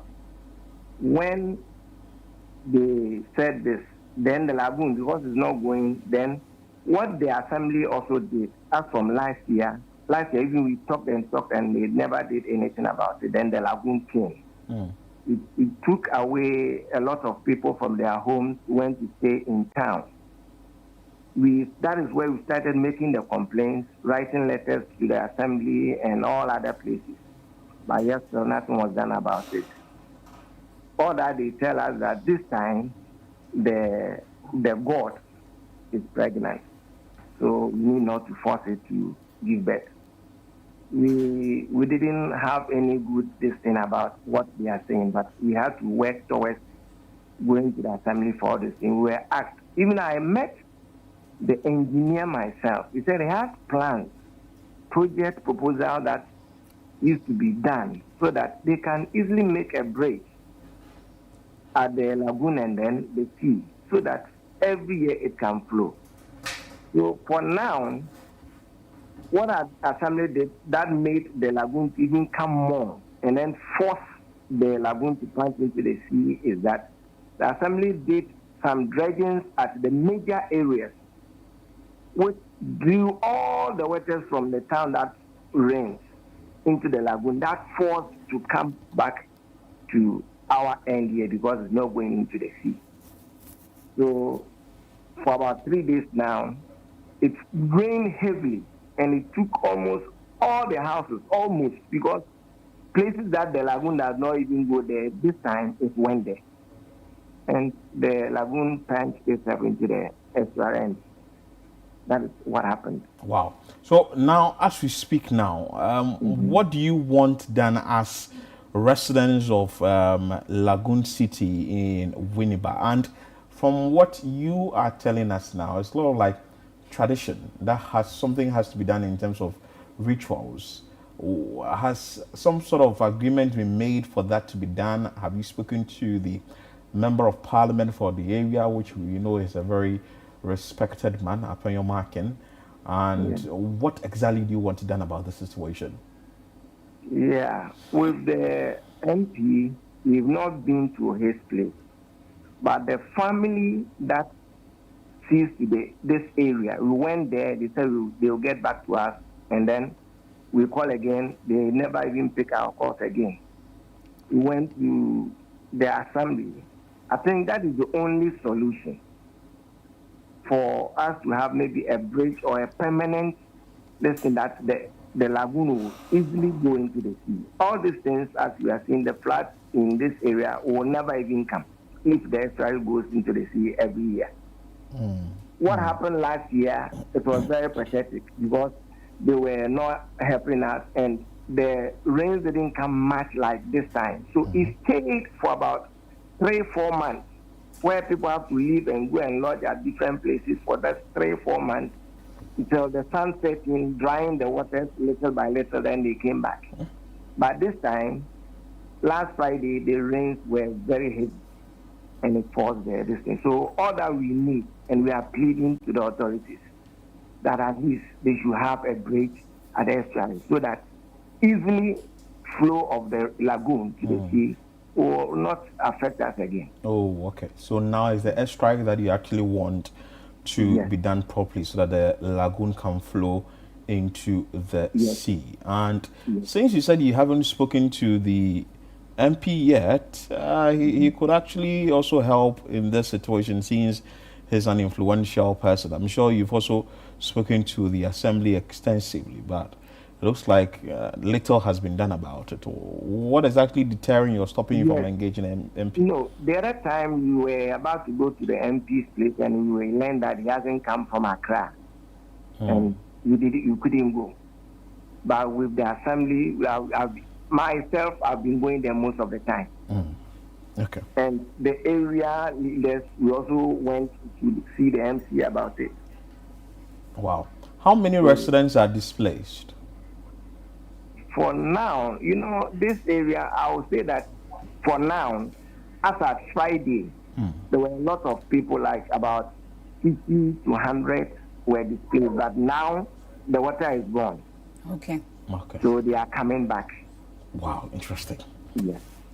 Anyway, thank you so much, Bright, and we hope that your plea will actually be listened to, and the government or the various authorities will do the needful by ensuring that the extra that you're asking for will actually be widened, so that the water from the lagoon will enter the sea. Because I can't see myself living in a community, and it's also always been flooded, coupled with the fact that the rains are in and being displaced. It's having a toll on my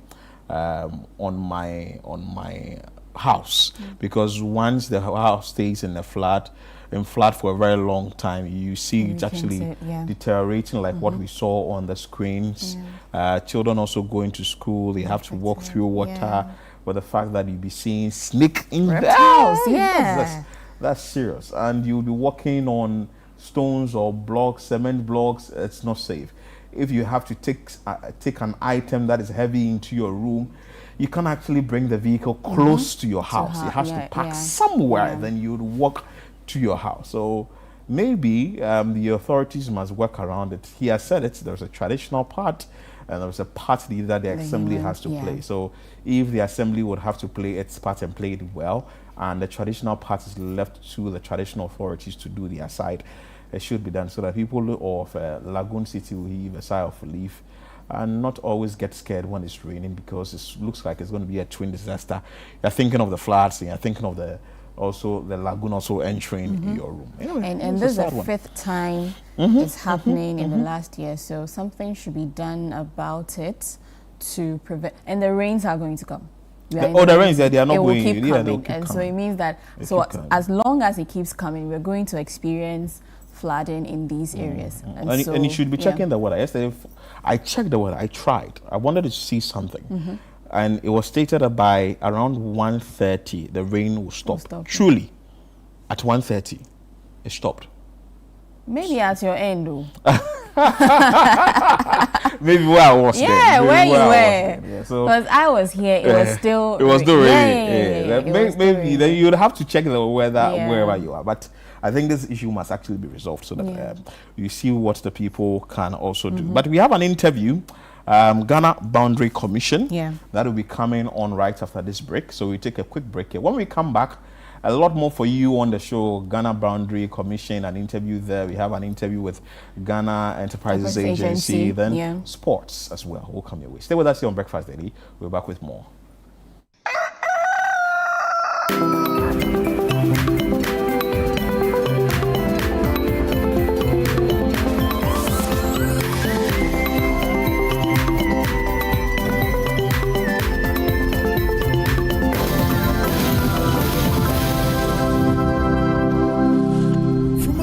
To Buenos Aires carries history. Every player brings a story. Every number means something. Welcome to World Cup Central, only on Channel 1 TV. Hello and welcome to another episode of World Cup Central right here on Channel 1 TV. Your home of football intelligence with African energy and global perspective. We're taking you beyond the highlights, from powerful eye-opening stats to sharp breakdowns of every qualified nation to insights that change how you see the beautiful game. Their first appearance was in 1930, and their best finish at the World Cup was 3rd place in 1930. That was a long time ago. Every Friday at 3 p.m., we serve it fast, bold, and electric. No fluff. In a nation full of questions, where truth often hides behind noise, one show dares to ask what truly matters face to face. With fearless clarity and a quest for accountability, host Marusanda Amadou sits down with the movers and shakers of politics, governance, society, and business, confronting the issues that define our national conversation. Yes, I am Marusanda Amadou. This is Face to Face, and you're welcome. I say very often on the floor of Parliament that when we were in government, we got some things right, we got some things wrong.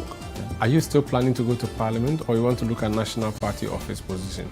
No, I'll be going back to Parliament. There's an unfinished business which I need to do. Sports has 3 legs: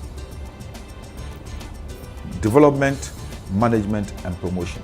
disintegration is extreme. We do not wish that even on your worst enemy. Every Tuesday at 9 p.m., join Umaru Sanda Amadou on Face to Face as he digs deeper, challenges power, and reveals the stories shaping Ghana's future. Only on Channel One TV.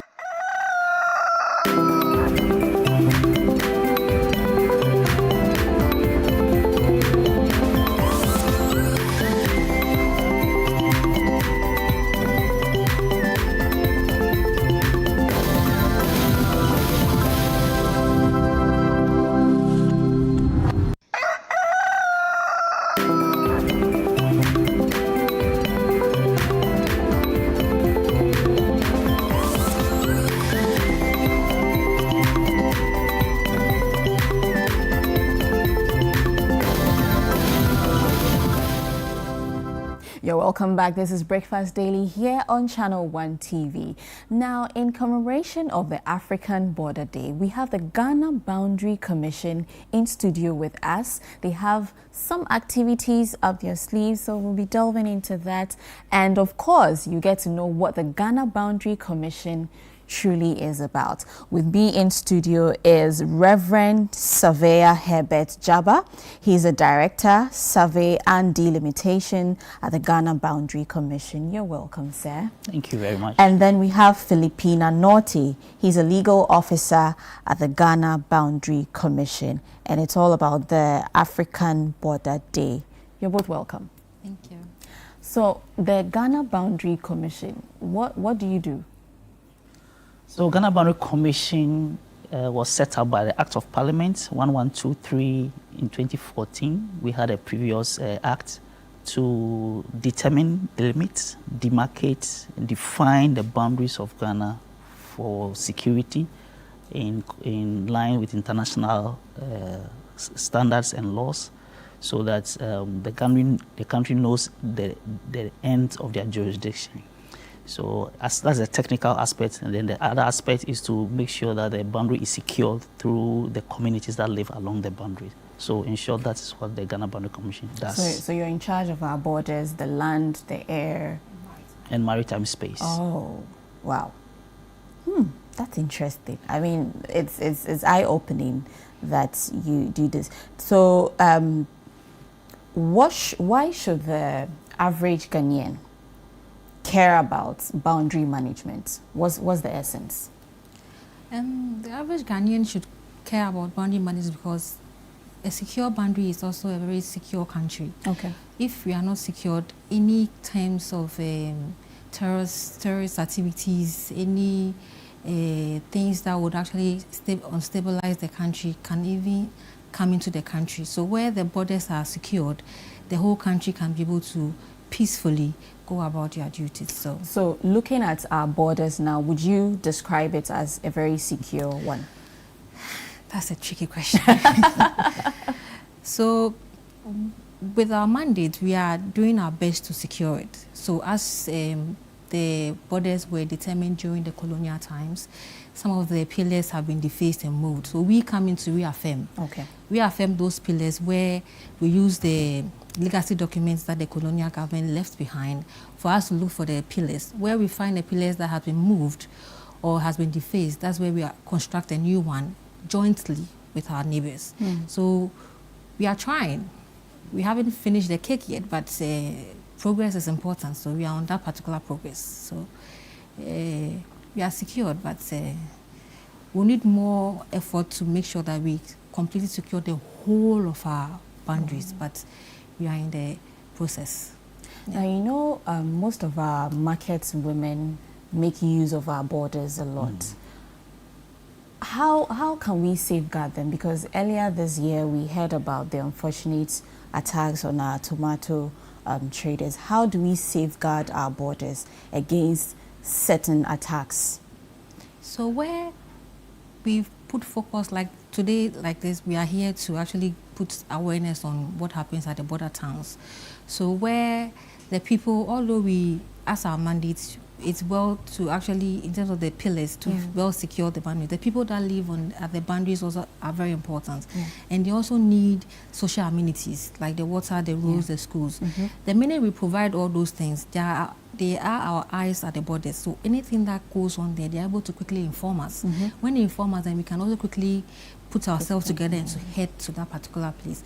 And that's how we can help our women, because information is very vital and key.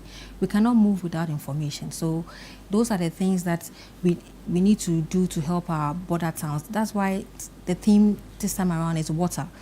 Water is very important for women also, because if they are able to have water, clean water, they will not have the need to cross the borders to look for another water or fight with other neighbor countries with the issue of water.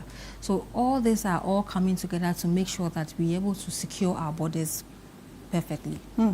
Reverend, let me ask you about the African Border Day. Why is it important to celebrate this day? Okay. So African Border Day was commemorated about 16 years ago by the African Union. It's a day that reminds us that we are people living in the same geographic space.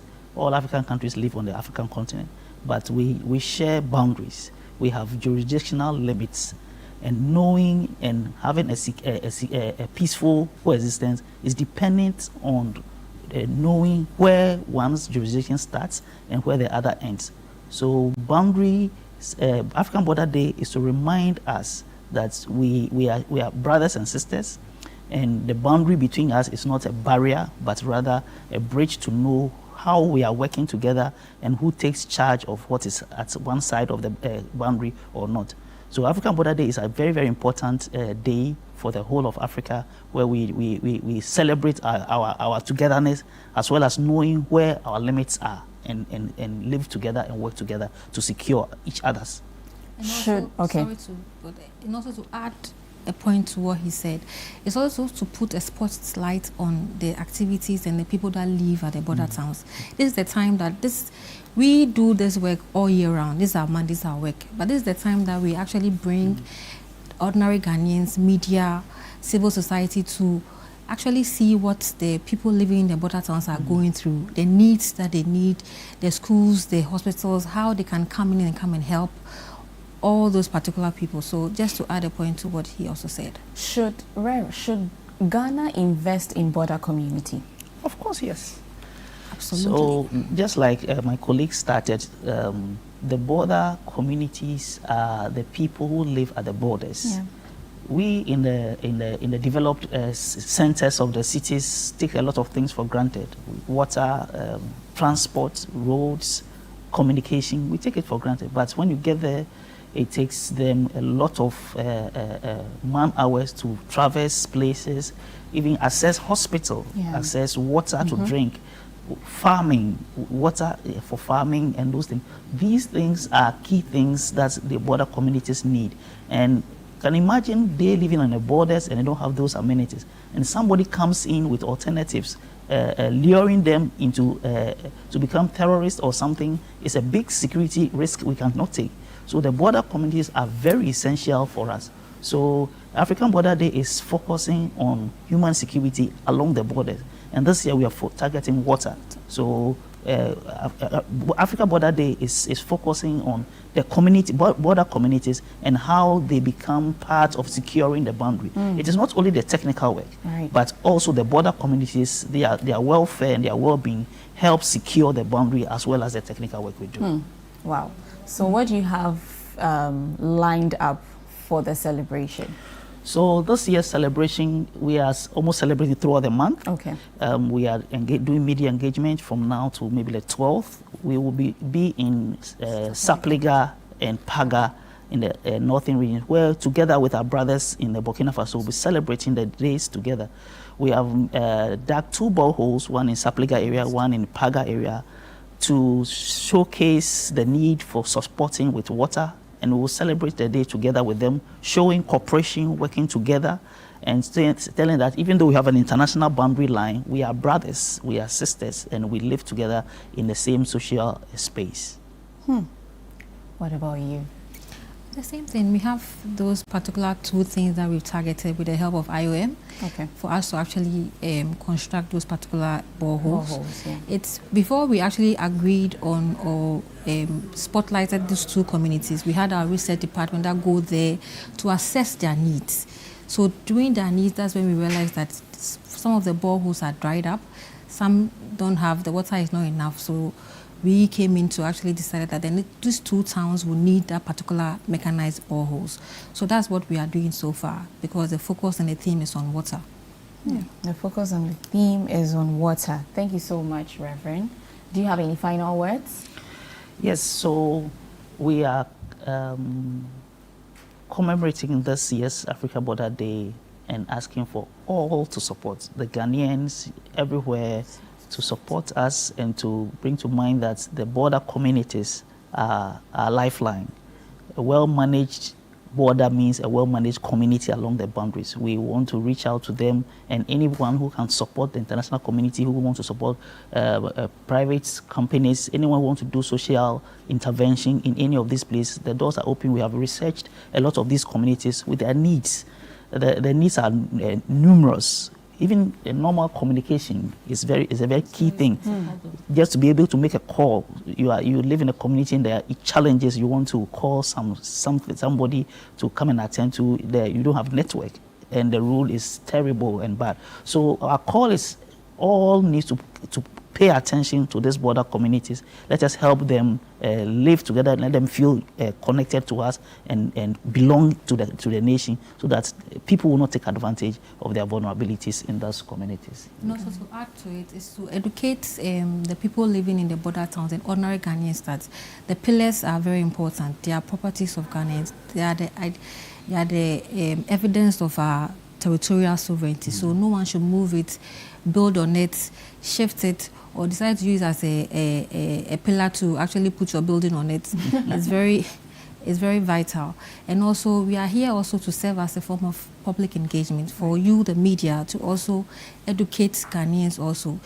This is to combat misinformation and miscommunication, because people don't know what we do. People don't know what we are doing at the border town. So all these are very relevant.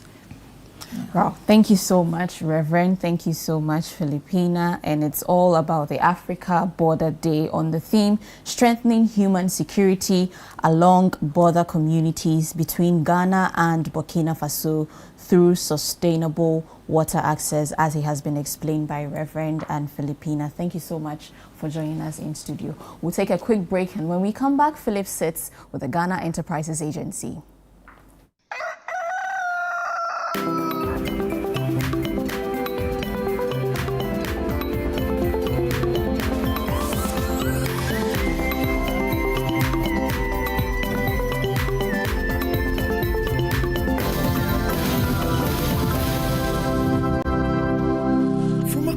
To Buenos Aires history. Every player brings a story. Every number means something. Welcome to World Cup Central, only on Channel 1 TV. Hello and welcome to another episode of World Cup Central right on Channel 1 TV. Your home of football intelligence with African energy and global perspective. We're taking you beyond the highlights, from powerful eye-opening stats to sharp breakdowns of every qualified nation to insights that change how you see the beautiful game. Their first appearance was in 1930, and their best finish at the World Cup was third place in 1930. That was a long time ago. Every Friday at 3 p.m., we serve it fast, bold, and electric. No fluff. World Cup Central, Fridays at 3 p.m. exclusively on Channel 1 TV. I'm high and I'm getting. Change begins. Channel 1 TV.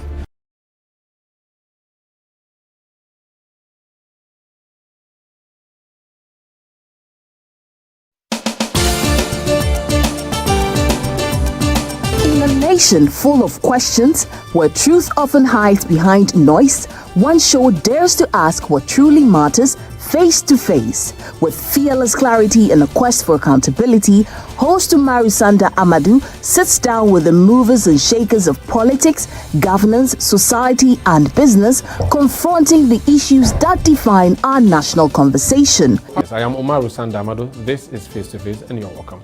I say very often on the floor of Parliament that when we were in government, we got some things right, we got some things wrong. Are you still planning to go to Parliament, or you want to look at national party office position? No, I'll be going back to Parliament. There's an unfinished business which I need to do. Sports has three legs: development, management, and promotion.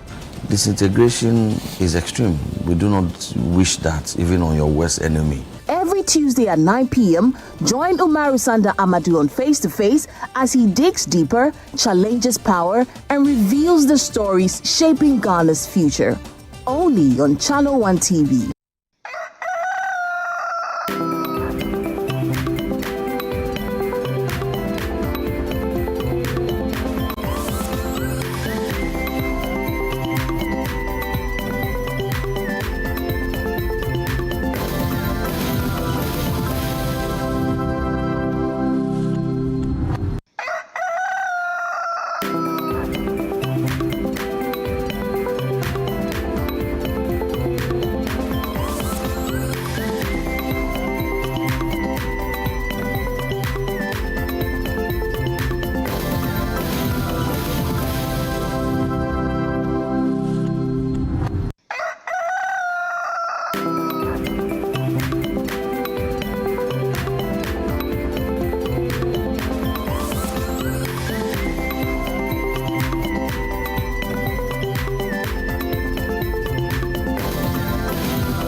Interesting. That was an interesting conversation there.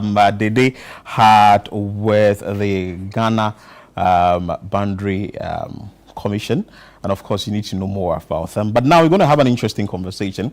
I'm sure you've been following a number of things from the Ghana Enterprises Agency. They are bringing something fresh, new, interesting into the system that has to do with business and tourism.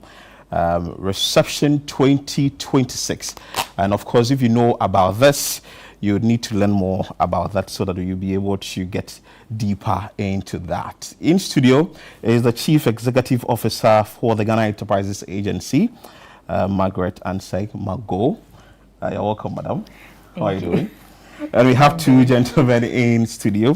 We have Johan Manin Esquire, who is the trade advisor to the government of Virgin Islands. And we also have Kevin Rodriguez, who is the chairperson, USVI, Economic Development Authority. And we're going to delve deeper into that. So let's start with you, Margaret. How are you doing? And how is it going with GEA? What exactly are you doing now with GEA? Okay, thank you very much, and a beautiful morning to our viewers all over the world, and especially all the SMEs in Ghana, and a good morning to you too. Yeah, GA is doing so well, but today I don't have to do much of the talking. You want to push me to talk? Yeah, I'll push it. I am the host. Okay. And we'll get a lot from them. They have a lot that they need to discuss with that. Very interesting and intriguing. Beautiful. You'll be amazed. Beautiful. So let's start with you, Kevin. Tell us about this upcoming event. So my name is Kevin Rodriguez. I'm the chairman of the Economic Development Authority. I bring greetings from Governor Albert Bryan Jr., Beautiful. Governor of the U.S. Virgin Islands. And a couple months ago, the Governor Bryan led a delegation to Ghana. And our focus was to discuss trade, to talk about culture, and more or less around economic development. And so we're all excited to be here this week. We have a series of meetings that we were going to be meeting with stakeholders. And during those meetings, we're going to discuss a memorandum of understanding and how we can do business between the U.S. Virgin Islands and Ghana. Okay. Nice. And this is actually happening on the 12th of June 2026. Let me ask you, Johanna, what really influenced this move between Ghana and also the government of Virgin Islands? Well, 65% of the people in the Virgin Islands originated in Ghana. It was time for us to look back toward Ghana as opposed to looking toward Europe and the United States and places like that. So our governor, His Excellency Governor Albert Bryan, said we're going back home, right? So we came here in November. We established some very good relationships, and we got connected to the Honorable CEO, and everything just kind of exploded. So we're now in a very good position. We want to establish a lot of good partnerships and relationships with SMEs in Ghana so they could trade through the Virgin Islands to the United States. We're governed, we've got our own self-government system in the Virgin Islands, but we're a gateway or a link to the United States, which is the largest trade market in the world. Beautiful. And what I can see, key discussion areas will be Ghana-US VI trade opportunities, investment and procurement partnership, tourism development and cultural exchange. Margot, if you can share with us what really Ghana is going to benefit from this whole reception or this conference that will be held. Thank you very much. Ghana has a lot to show and to speak of, but the point is, how do we show it to the world? And that is why our partners come in handy. When you, across the country, wherever you go, we have something that the world needs. We have shea, we have cocoa, we have oil, we have cashew. I mean, come to think of it, we have coconut oil, the juice itself. Ghana has everything, and the world has a need for it. Therefore, how do we get it out there? And GEA is the only government agency that is mandated to promote and develop micro, small, and medium enterprises in the country. And we are not just limiting ourselves to looking at the 24-hour economy, which is a major campaign promise of His Excellency, the President of the Republic of Ghana. How do we produce around the clock to feed ourselves? And where do we take the excess? We must feed the world. And under the Ministry of Trade, we have the feed the industry. After feeding the industry, where do you take them?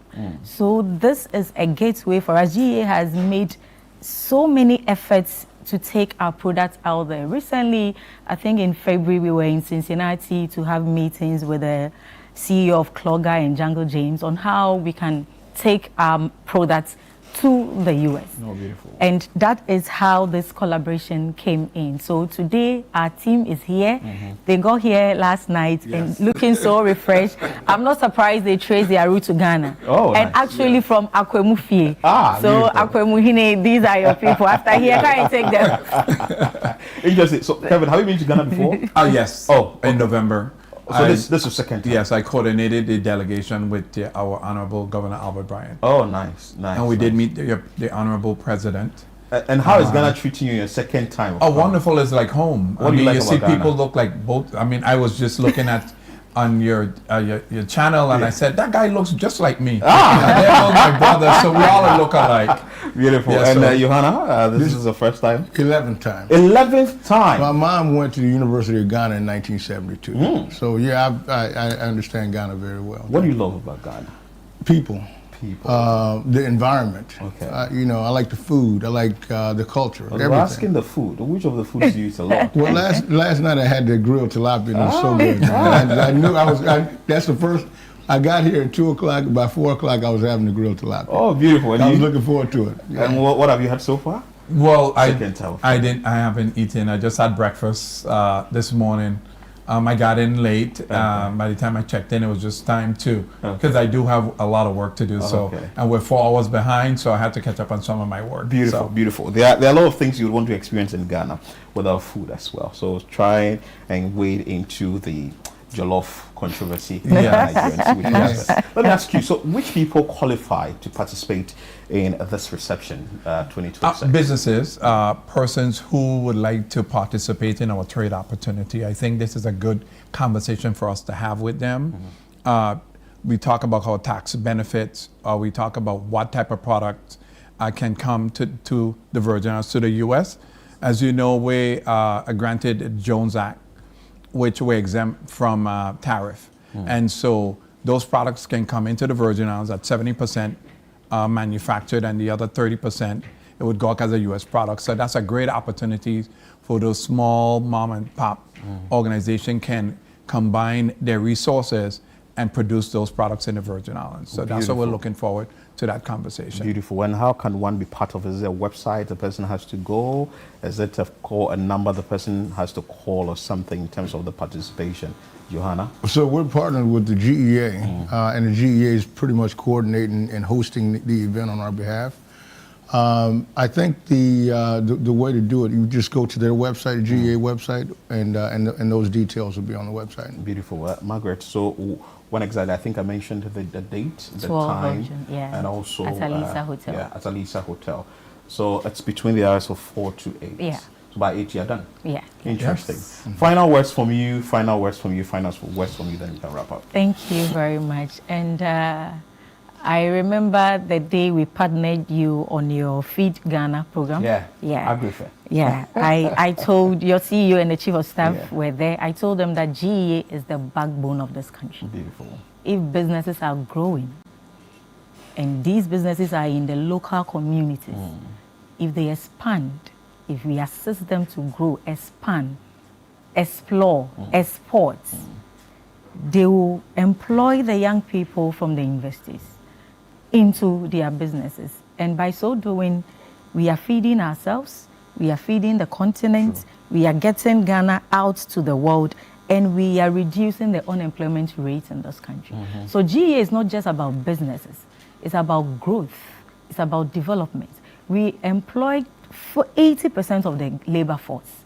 We contribute over 70% to Ghana's GDP. Beautiful. And we are 90% of businesses in this country. Wow. Yes. So that is why we are here. Everybody must come together. Let's grow businesses. Ghana has a lot. The Bible says if you lit a candle under a table, how will it shine? How will people see? Let's take it out there and let the world see what we have. Interesting. You also partnered us for the food festival as well. Yes. So final words from you, Kevin? Yeah, so we're here for our little mini summit, but also to promote our largest summit, which will be September 9th to the 11th. This landmark summit brings, organize the a collaboration between the government of the Republic of Ghana, and it serves as a dynamic platform for strengthening partnership between Ghana and the U.S. Virgin Islands. So we look forward to coordinating with this organization to promote the summit in September. Nice one. Johanna? Yeah, thank you. So we're in an awesome time right now because Ghana has partnered with Jamaica, they've partnered with Barbados, they've partnered with Guyana, and now they've partnered with the U.S. Virgin Islands. We think that all of these partnerships make a lot of sense because everybody does things differently. In the Virgin Islands, we're embarking on a $25 billion recovery project.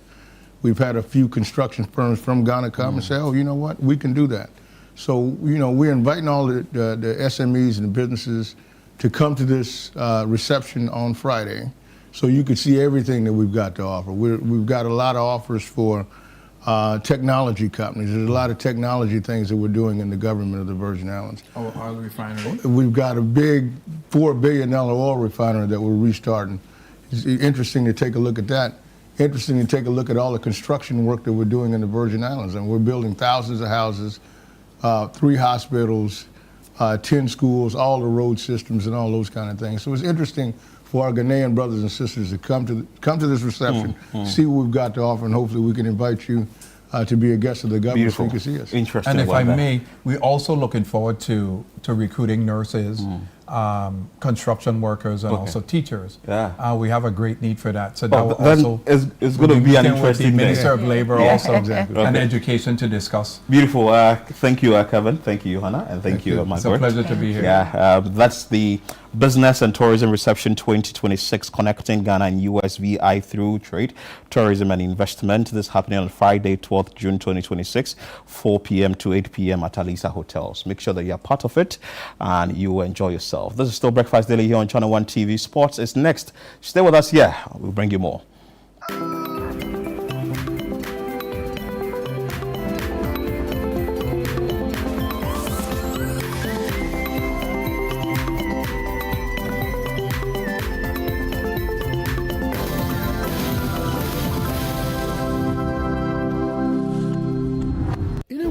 filled with challenges, we all need guidance, hope, and a lifeline to anchor us. This is Lifeline, and I'm your host, Fred Crunchy Mensa. From social issues, relationship challenges, and family matters, Lifeline is here to inspire, uplift, and guide you on your journey. Where we give you support, where we hold your hand through the valley and through the thick and thins of life. Join Bishop Fred Crunchy Mensa. I welcome you especially to Lifeline.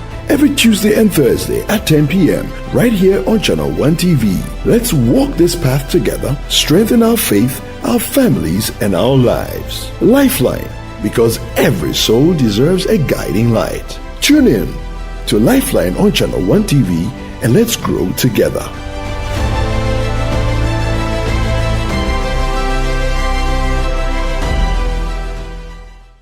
Welcome to The Point of View. This is your favorite current affairs show here on Channel 1 Television. On The Point of View, we pick the right topics, get the right guests, and ask them relevant questions on issues that matter to you. With the complexities of the issues happening around us on a daily basis, it's the hard-hitting conversations and the probing questions of The Point of View. So what is the Public Account Committee's job?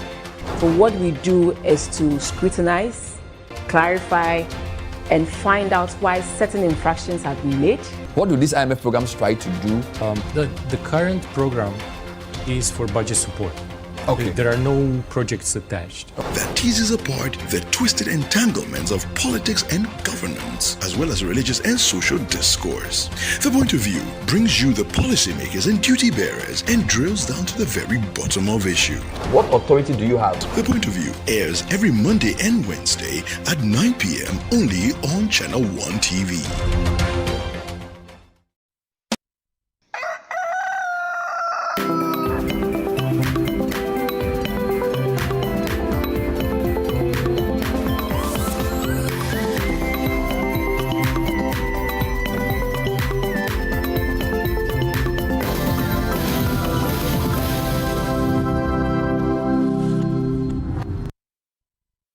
You're welcome back. This is Breakfast Daily here on Channel 1 TV. It's now time for us to check out all that is happening in the world of sports. And to do that, we have Yao Mint in studio. Yes. Yao Mint. Yes, Diddy Davis. What's up? The last week I saw the pictures of some of the countries that have gone to the World Cup. Is it Norway? Yeah, they are doing it in some traditional style. Yeah. Everyone has his own way of presenting themselves. But why we not wear one akente? That's something that a lot of people criticize the contingent about. Curacao, for instance, because they are in the Caribbean and they have a lot of similarities to folks here in Ghana and particularly in West Africa, because obviously they trace their descent from these West African nations. They arrived in the US in a bus. Remember those old school buses that do not have windows? Yeah, those old school buses. Exactly. That's how they arrived, because that's what is native to them. Those kind of cars or buses, that's what is native to Curacao. Nice. And so that's how they arrived. And so it depends on how you want to present yourself. Like you said, unfortunately, Ghana, we went a little bit low-key, no kente, no fugu, nothing of that sort. I think it just summarizes everything about how Ghana's preparation or approach towards the World Cup has been. And we want everything to be muted because honestly speaking, there isn't that much confidence that, Ghana would excel. Because if there was that much confidence, the president was in the UK, they were in Wales, they couldn't even meet up with the president before they left. Because they know that, we are just passing through. Be realistic, they know that the preparations haven't been the best. Far from it. What would it cost, or what would it take for you to present yourself in a traditional dress like a fugu or kente? So are you saying that Ghana will exit in the group stages? That's what I believe. Wow. That's what I believe. Hater. Because I'm not a hater. I'm just being realistic. I can't be praying and fasting just like that too. I'm being realistic. I'm praying and fasting. Are you sure? I'm being realistic. No, I can't see. We went to the track suits and it's cute. It was nice. It was a nice presentation, but like you said, what happened to something that connected to Ghana or something that sold Ghana? And so, yeah, that was a little bit of an understated entrance or making a statement at the World Cup. Do you think that, personally, I'm not feeling the fever behind the whole World Cup this time around compared to our first time, 2006. We had, we were excited to see our country on the world stage. 2010, the same thing. 2026, none of that. The vibe no day. Yeah, the vibe no day. And I'm beginning to think that maybe we are not familiar with the players. Yeah. Maybe you are not familiar because then we know Asamoah Gyan, you know Sule Muntari, Stephen Appiah, Michael Essien, Kevin. But this time around, do you think it's because we are not familiar with the players? That is why, there are new faces. No, I don't think so. I think it's because, again, it goes down to how people feel. They feel they're a bit reserved or a bit calculated with their aspirations or with their hopes. And so, if you are calculated with your aspirations or hope, you won't go full born or into supporting the Black Stars. You won't be displaying flags all over your car, those kind of things. So you'll be a bit laid back, you'll be a bit reserved in how you show your support to the Black Stars. I think it will take maybe a win over maybe England for people to really get into the groove. But other than that, you will always see this kind of laid back approach to supporting the Black Stars rather than what we had in previous years where it was open display of affection and support for the Black Stars. And on top of that, there's the host nation itself, the United States of America. Because of everything that's going on, people honestly do not like the US, so they just like, okay, you do your thing. Like, they don't really want to place attachment to that whole World Cup thing because it's primarily being hosted in the US. Yes, Canada and Mexico are also co-hosts, but it's mainly about the US. You think if it were in a different... Of course, if it was in a different country, I'm pretty sure the vibe would have picked up because, like I said, it's a combination of several factors. Ghana, we are Ghanaians, and so the team itself, there isn't much belief that they will do well. So expectations are a bit tempered. Then on top of that, you have a situation where the host nation, main host nation itself, people generally do not like the way things are going on in the country. Anyway, and to give you an example, just was it yesterday? There was a shooting incident. 9 people got injured, close in Kansas City, which is just a few kilometers away from where England will be based during the World Cup, when the World Cup starts. So all of these things, people are thinking, why? I honestly don't want to be seriously involved in this World Cup because of everything that's connected to it. Yeah, we have a lot more to talk about, but because of time, I don't know if you have another thing to talk about. 10 seconds. Oh yes. Carlos Queiroz and Keto Kweku have been speaking, and yes, our sports minister Kofi Adams yesterday he went to Philadelphia. Yes, Prophet Adumche EBS church to seek for divine blessings for the Black Stars. It's been resurrected. Yes, it's been resurrected. So we hope to see it be resurrected. On that resurrection note, we end today's edition of Breakfast Daily here on Channel 1 TV. I am Philip Nilate. And I am Dede Davis. Thank you for tuning in. Keep watching Channel 1 TV. Up next is the City Business Festival on Air series.